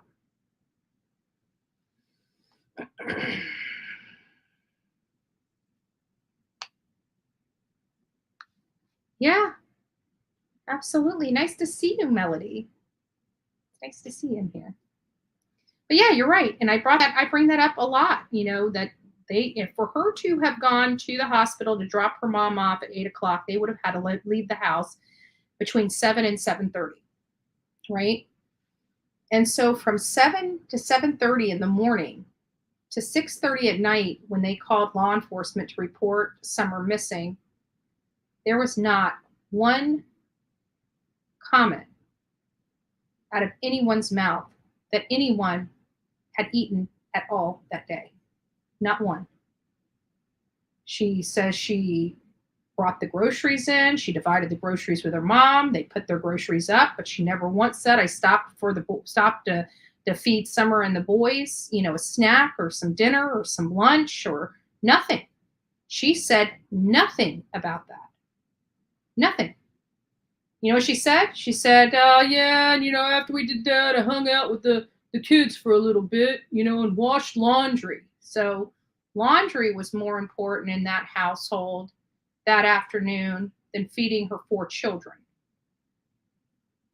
Planting flowers was more important to them than feeding their children. And clearly they were pretty messed up by the time law enforcement got there, where neither Don nor Candus could pass a lie detector test.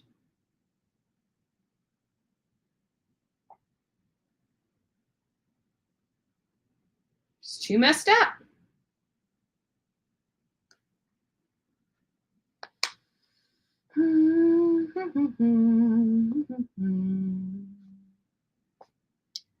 Tim Mullen, the media manager, made sure the question asked to the Wells were told by him to Mr. Phil's show. He made sure of that, in my opinion. Oh, Francis, are you trying to say that you believe that they had Dr. Phil send all the questions to them prior to them going on the show so they knew what was going to be asked? I believe that. I do.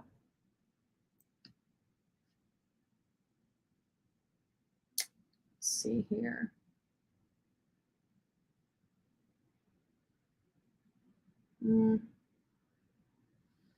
Let's see. Some people are throwing some theories up. Let's look at them. Hi, Remy. Thank you. Thank you. My theory, Ray was planned to sell her the river Was a bath, and CW's too lazy to actually bathe her. New outfit for the sale. And a histamine to make her sleep. Met Dawn. He took her. Potentially. It's possible. Something happened. I can tell you, Jonathan Lee Riches has said multiple times that he doesn't believe she ever made it home after they dropped Hunter off. He actually put a map up saying, Dawn was working in Johnson City. And then we go back to Hunter's statement, and he actually indicated that Candus told him that after she dropped him off, they were going to Johnson City to a water park. It's possible. It's possible. Because why would Hunter say something about Johnson City and a water park? Right? Not Johnson City. Was it Johnson City? What was it? Jonesboro. Sorry. Not Johnson City. Excuse me. That he was going to Jonesboro, or she was going to Jonesboro to a water park, and Dawn Wells was working in Jonesboro. So could that have been what they told her as to why they were going an opposite direction and then the direction of their home when they left? I don't know. There's a lot of theories about this.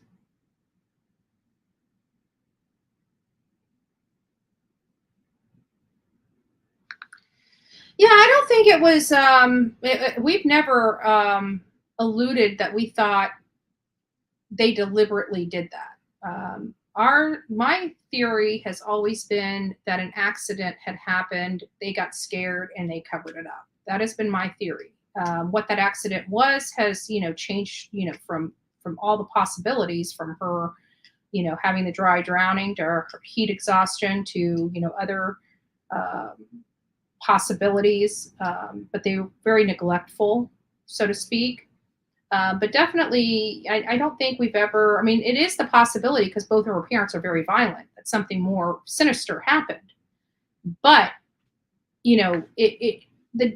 that's not what we got as we researched that entire day. That's really not what we came up with at all during that day. It was more in line with something accidental happened to baby Summer due to negligence.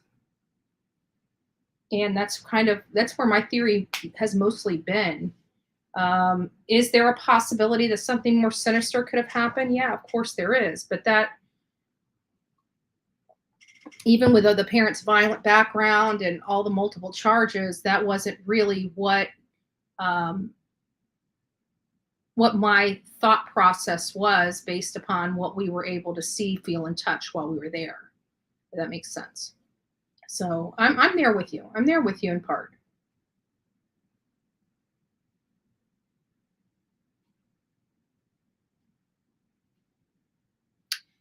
That you're not the first person that said that. We heard that message from law enforcement from the June 24th press conference.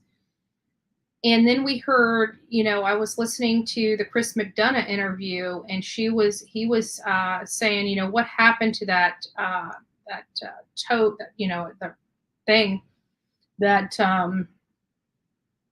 Hunter said he moved. And she said, oh, that's just crafts. I want everybody in here. Do you honestly believe that Candus and Grandis do crafts?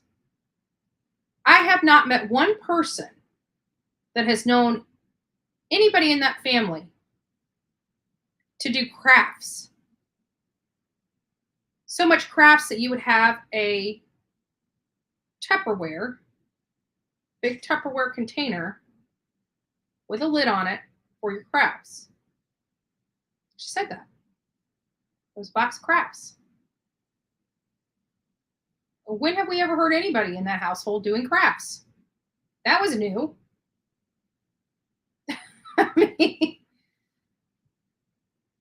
Where'd you get the crafts? When have you used it? People just don't carry around a bunch of crafts in their vehicle for months on end. And it sounded like that box had been there, remember? Because Hunter had to pick it up, take it from the back seat, and put it into the back bed. Possible.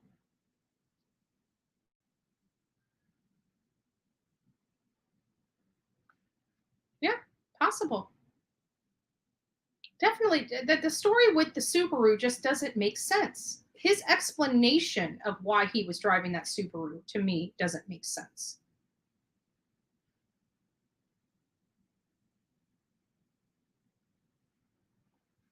I think she had to. I think that's why she loved them so much when they were in the church. She knew that when they were in the church and they were around her, she knew at least for that little bit they were safe and they were taken care of and they were going to eat, right?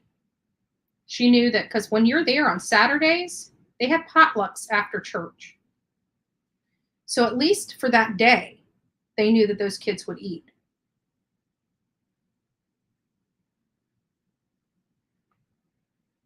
Hi, Zen. Nice to see you. How far am I behind? I'm not too far behind.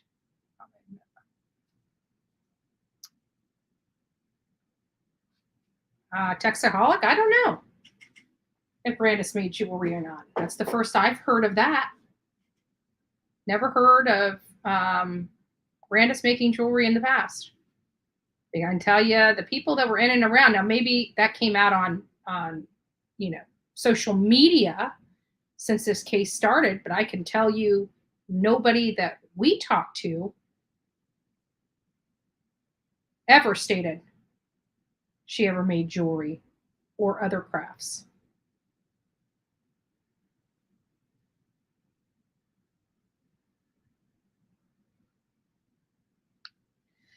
Yeah, I think there is a missing piece, a few missing pieces to the puzzle. And I think the biggest one is Summer. It just makes it easier. If they had Summer, it'd make this whole process easier. But that's a huge missing part. So it makes their job much, much more difficult to take on one of these cases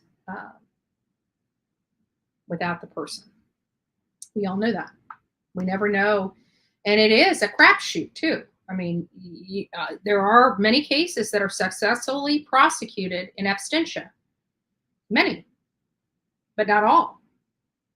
And not even a top percentage of the absentia cases are successfully prosecuted because there's too many, unless you can really paint the picture and really have the text messages and really have, the maps to show this and show that. What we have out here is a huge problem because of the lack of cell service. And if there's a lack of cell service, there's a lack of pinging. If there's a lack of pinging, then you got some issues going on with, and not only that, but what if he left his phone at home when he was out and about? But I still believe there's something with Candus leaving that property. She had to explain why she left that property when they were supposedly searching for Summer. And so I think the key might be in those trips. So we'll see. We'll see. We're still here. We're still watching. Aaron, yeah, I've heard that before too. I'm just not on board with that because it takes more than one person. You have to have a log. I mean, there's a lot that goes in. It sounds good on, when you're talking about it, but when you see what's really required to use one of those things, and not only that, but who would be willing to put their neck out there that far for the wells? A lot of people in and around that area did not like them at all.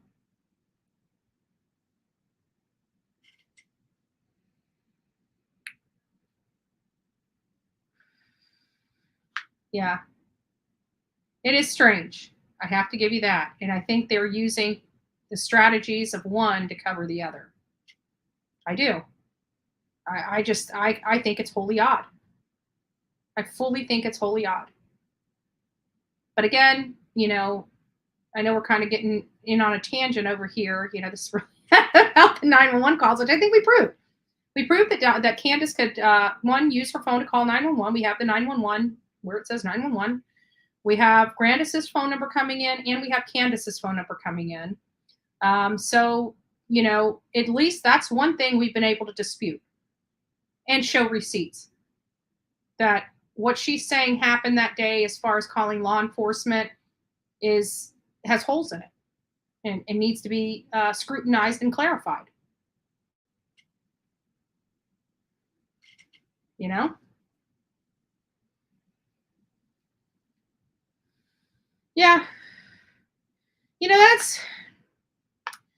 That's what I thought too. But there's been some other legitimate theories that have come in that could explain, like the heat exhaustion. But even with the heat exhaustion, I looked at, or the heat stroke and stuff like that. And it sounds like if she would have had a heat stroke, she would have been throwing up. Like she would have been sick, like really sick, nausea and other things going on with her, even though she couldn't sweat and stuff like that through a heat stroke. But there are other things that kind of still make me circle back to the water hole. I mean, somebody brought up an amoeba. Many people don't understand that, when you go to the hospital, it's not an instantaneous thing. It's days. It's horrific.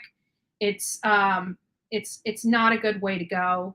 But they said the average is 5.3 days from the time you get it to the time you meet your demise. 5.3 days was that amoeba brain, one that goes up your nose and into your, and it actually doesn't do it. It doesn't eat. People say it doesn't. It gives it an infection and causes the brain to swell up. And when the brain swells up, the inside of your skull is very rough, and it's just not good. It's not good. So it's not that.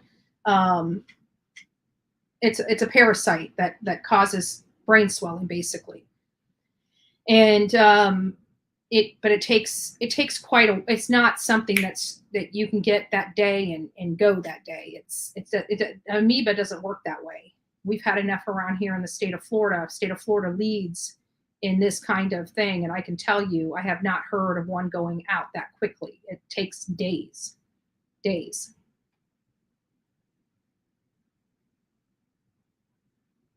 Yeah, the heat stroke portion would have been obvious. It seems like there would have been some other telltale signs that something was going on, not just that she was tired or shivering and, went to sleep and never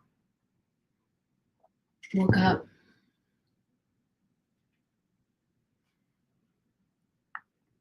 I think they said that water was about 72 degrees, which is no different than any natural spring around the state of Florida. So, I mean, I didn't have a thermometer in the water by any stretch of the imagination, but that's just what I heard. I've got no statistics on that. It's all hearsay, but that's what I heard, that it could be about 72 degrees, which is still a little chilly, but many people successfully swim at, Jenny Springs, which is, up at the Panhandle or close to it in the state of Florida. And they have a natural spring there that stays 72 degrees all year long. And we stay in it, kids, everything, stay in that water for hours on end. So if that's the correct temperature that I'm stating, I don't see where that would have been. But if it was colder than that, and then she gets out of the water and she's in a hot car with windows rolled up, what would that be? Maybe she did get sick. Maybe she was throwing up. I don't know. None of us do. They never said it because they were trying to allude that when they got home, she popped right up and came out of the truck, and then she was playing on her toys. And when it was time for them to plant flowers, she pops right up, and she pops right up here and pops right up over there. Again, it's like she pops right up. It sounds like they're trying to over exaggerate the liveliness of this child. Just my opinion. When I hear her keep saying that, pops right up, pops right up, pops right up, like it's all in all of Chris McDonough's interview with Candus, her constantly saying popped right up, popped right, like she's over exaggerating the liveliness of this child, which causes me to speculate, why is she having to say she popped right up?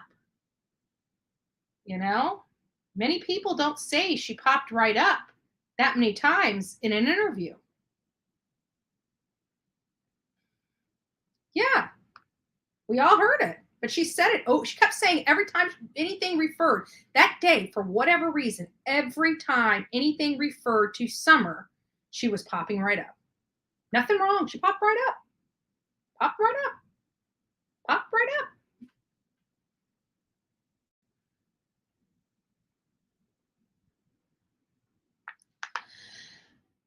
Honestly, it could be anything.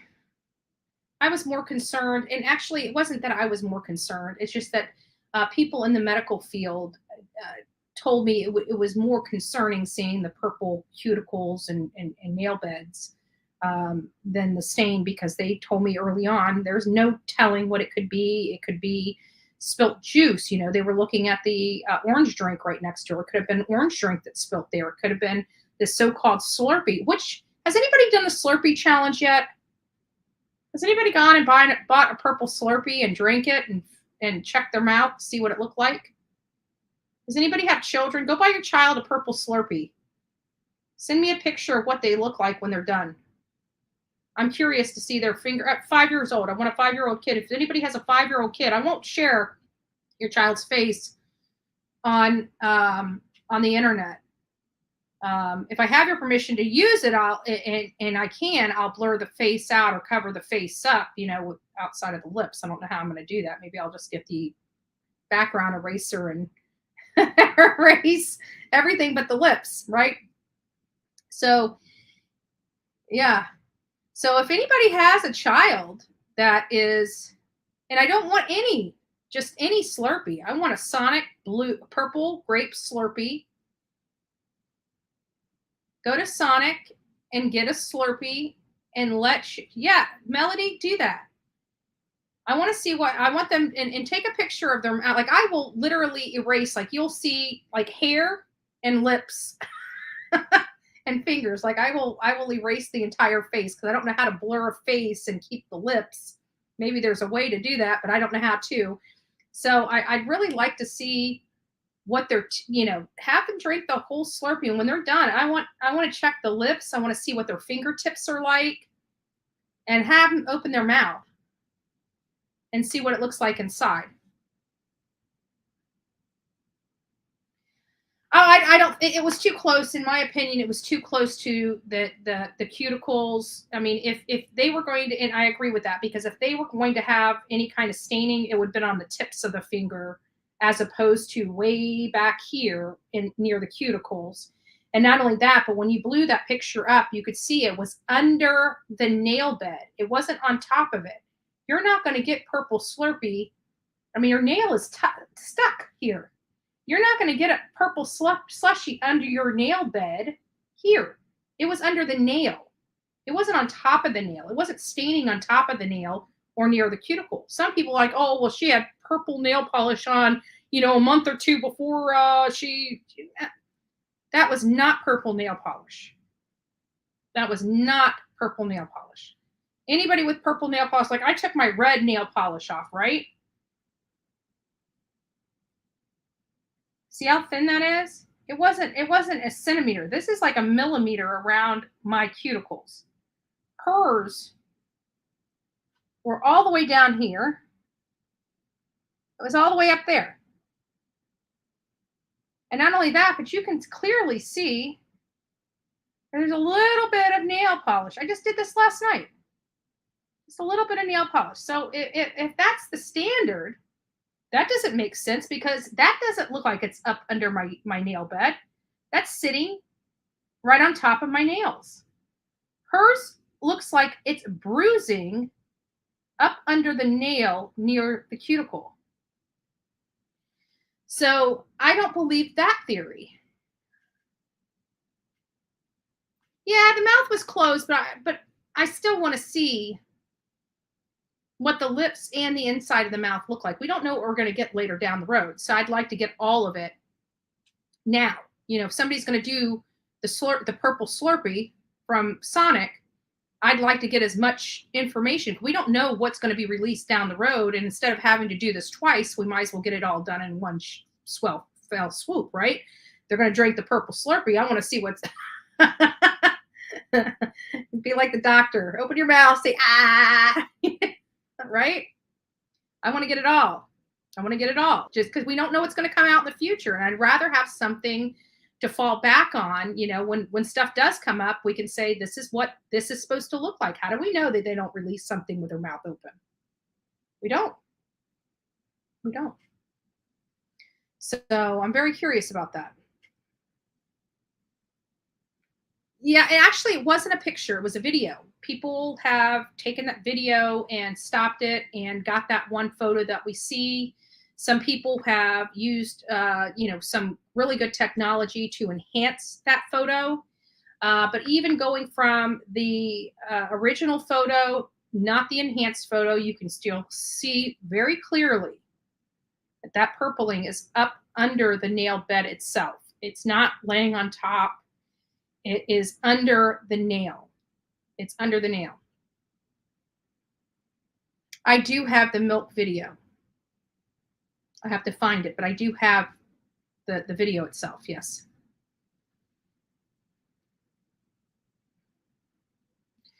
It could, I guess it could, but there were some things I didn't notice that some people were pointing out, and I was watching, or maybe it was during a live. I was watching one, and they were going through I wish I would have remembered what channel it was, but they were going through it. I was in the chat. They were going through it, and I didn't notice it. And it took me a long time, but there is next to the, and I think I thought it was a shadow, but people pointed it out very clearly about the earlobe. In one of these pictures where she's leaning up against the milk, her earlobe is almost black. And I never noticed it before. And I think it's because I thought it was a shadow. Is it a shadow? Or is her earlobe really black? And it's the one that was leaning up against the milk jug. Another thing some people pointed out about the milk jug is when you get milk jugs from the grocery store and you load them into your car, they're cold. If you load them into a hot car, they have condensation that just drizzles down. I'm sure many of you guys have purchased milk and put it in your car, in your cool car, and got home, and when you grabbed the milk, it was damp from the condensation because it was in the refrigerated section of the store, and you stuck it into your much warmer vehicle. No matter how cool your vehicle was, it was a lot warmer than it was in that refrigerator at the store. And just because of that difference in temperature, it condensates. And people noticed that in that photo, that milk didn't have that condensation on the outside like you would expect from fresh milk. So, even the milk, there's speculation on the milk. When was it purchased?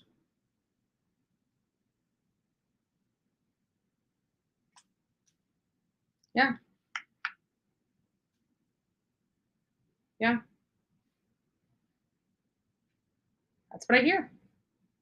I don't remember the name. I know somebody said cyanosis. I can't pronounce it. Sorry. Cyanosis. I don't know what it is. It's the lack of oxygen. I know, Sunshine, it's the lack of oxygen, but I can't pronounce the, I've heard it many times. No earlobe bruise, in my opinion, shadowing. Okay. Yeah. I didn't notice it. And then I was looking at the picture. I'm like, yeah, that ear does look a little darker than it should, even for the shadowing. Could I be right? Could I be wrong? I don't know. I never noticed it before. Nobody ever brought it to my attention before.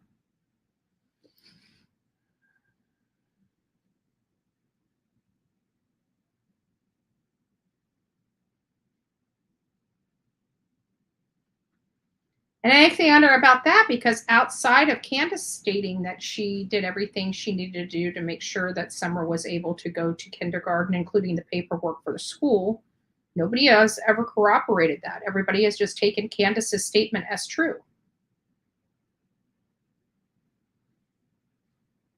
I don't know whether it is or not.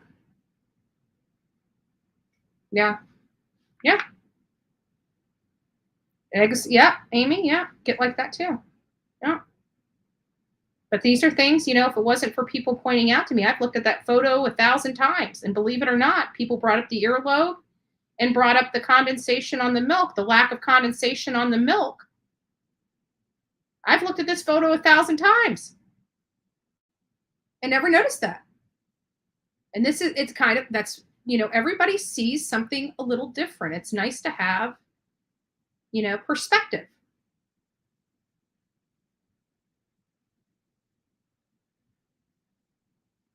Yeah, please do. I mean, why not put some of these theories to the test? That's the only way we're going to, people are arguing back and forth. How long this been there? Oh, no, she's fine. She's, this, that, and the other. Well, fine. Let's put some theories to the test. This will be interesting. We'll have a control group and a test group. We'll do a scientific experiment, right? Why not? Why not?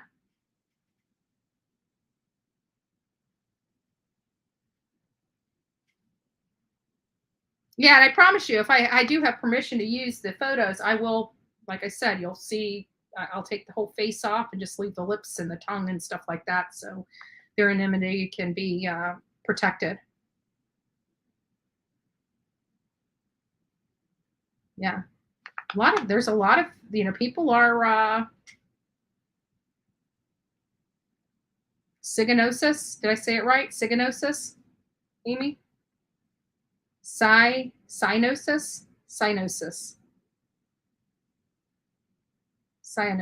Okay, that makes cyanosis.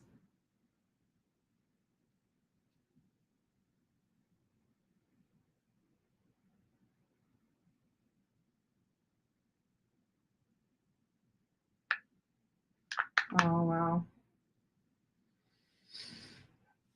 Yeah, I believe it. You know what's crazy is before anybody started looking like literally analyzing this photo, I saw it one time and I said, there's something not right with that child. That child looks like she's gone. And this is before I looked at nail beds or anything. I said, it's something with the way her hands are positioned. I didn't know what it was at the time. I looked at this photo briefly. I never knew that this photo, when I first saw it, I never knew this photo was from that day. I was just spitting out what I had thought.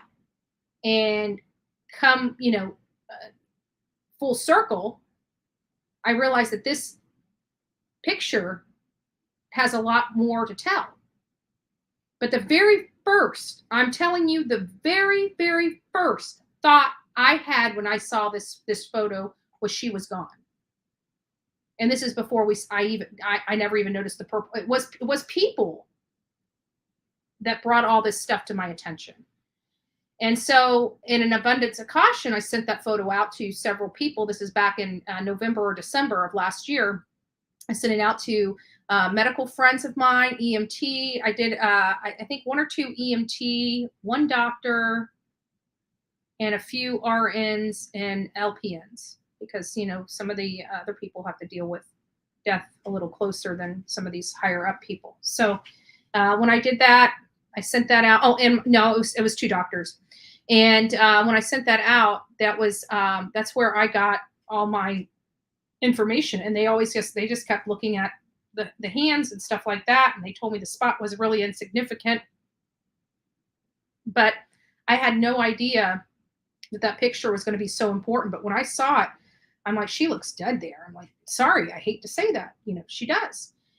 And it was the way her hands were positioned, not even looking at any other stuff related to that, just the way she was laying and the way her hand was. I don't know. It was the first thought that came across my mind.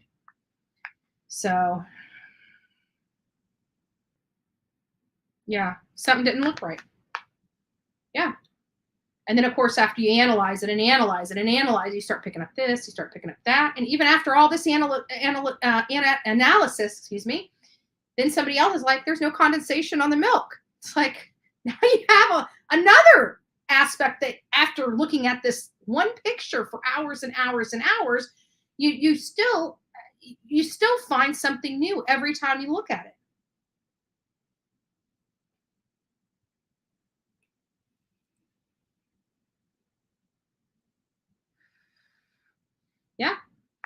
That's what she did say. No. So what she actually said, the same interview with the same person, when she gets there, she says that she put her swimsuit on before she got there because her daughter always screams about her being so hot. And like a few minutes later, she's like, "Oh yeah, well, I did have to change her because she was complaining about being too cold. Even though she's not cold, she wants me to roll up the windows, so I roll up the windows." And he's like, "Is there any air conditioning?" She's like, "No, I'm not an air conditioning person." And then we come to find out that vehicle that they were in had no air conditioning working. So this child was put into a sweatsuit and left in a hot truck with windows rolled up. Now, were windows rolled up when her and Hunter were out in the parking lot? I don't know.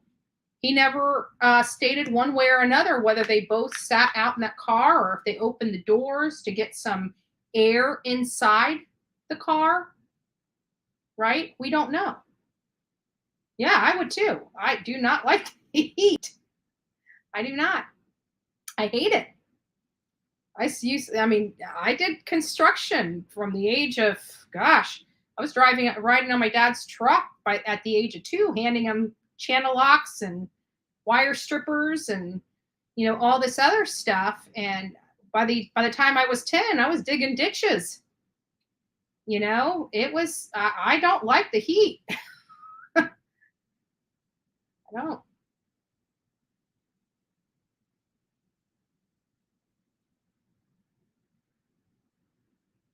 Yeah, good. Thank you, Melody. I'm just curious. I just like to see. It's a theory that I haven't seen being put to the test yet on YouTube as to what the conditions of the lips and fingers would be for a 5-year-old or somewhere a kid around that age, drinking a slushie. I have to think that children are messy, somewhat, and lips being purple, and her lips didn't have any staining of purple slushie, and you would think that they would. Maybe not.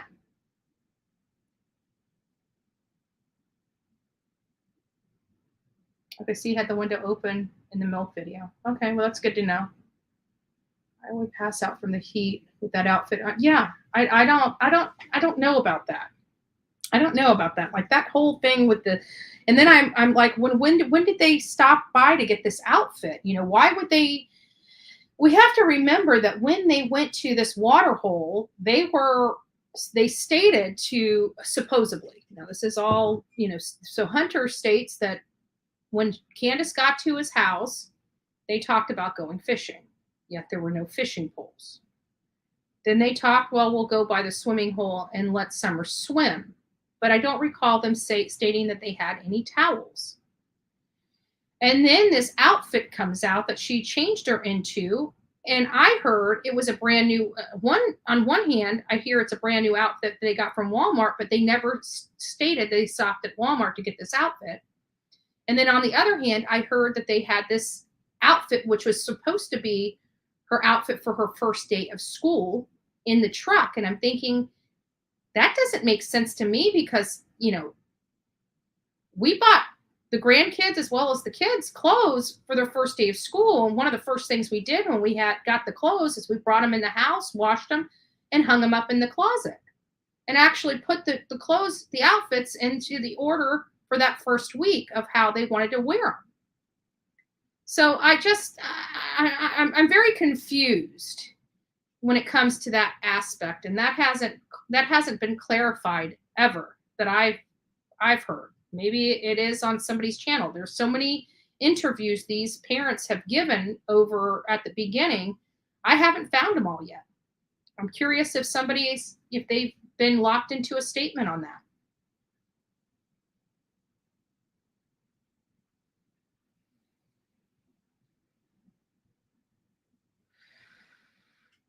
Yeah.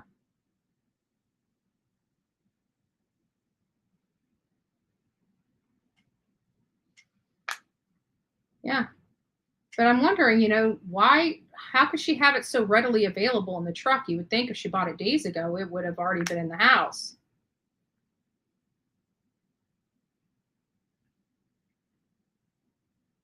Don't know. Never seen a blue dress either.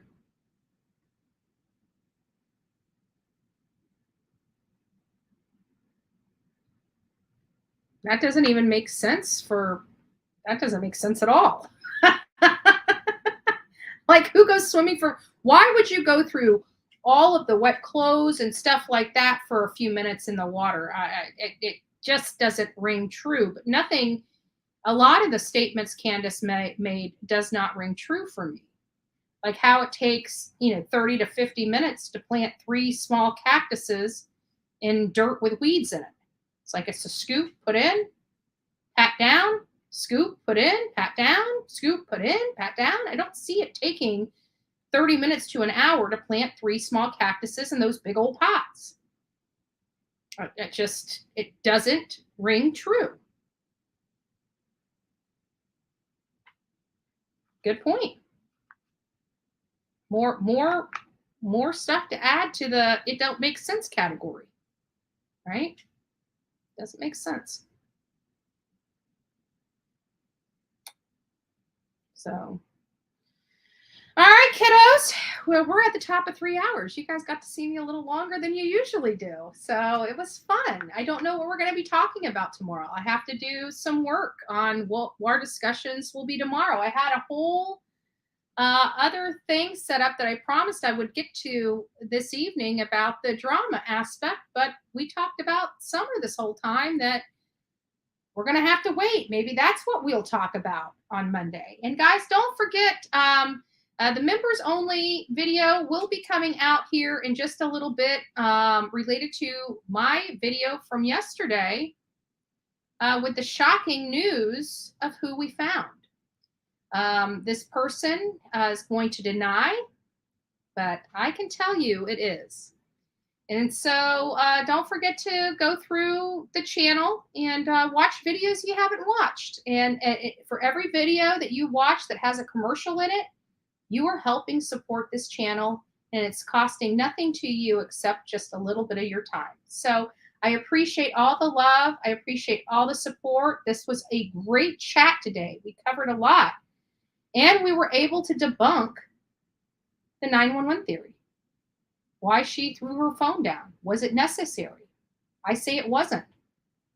I say it was just another way to explain why her phone probably wasn't working or broke at the time. So we will see you. Guys, I love you. God bless. Go make it a great day. And don't forget to be fearless, folks.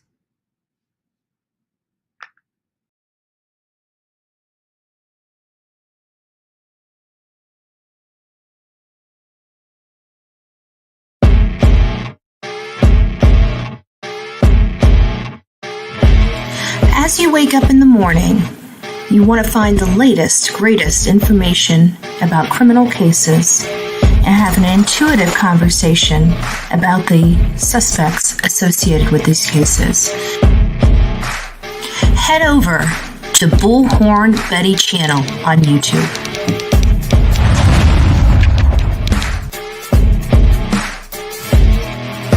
Get breaking news right here on the Bullhorn Betty channel. Welcome to the Bullhorn Betty Coffee Club. Enjoy your stay and enjoy your day.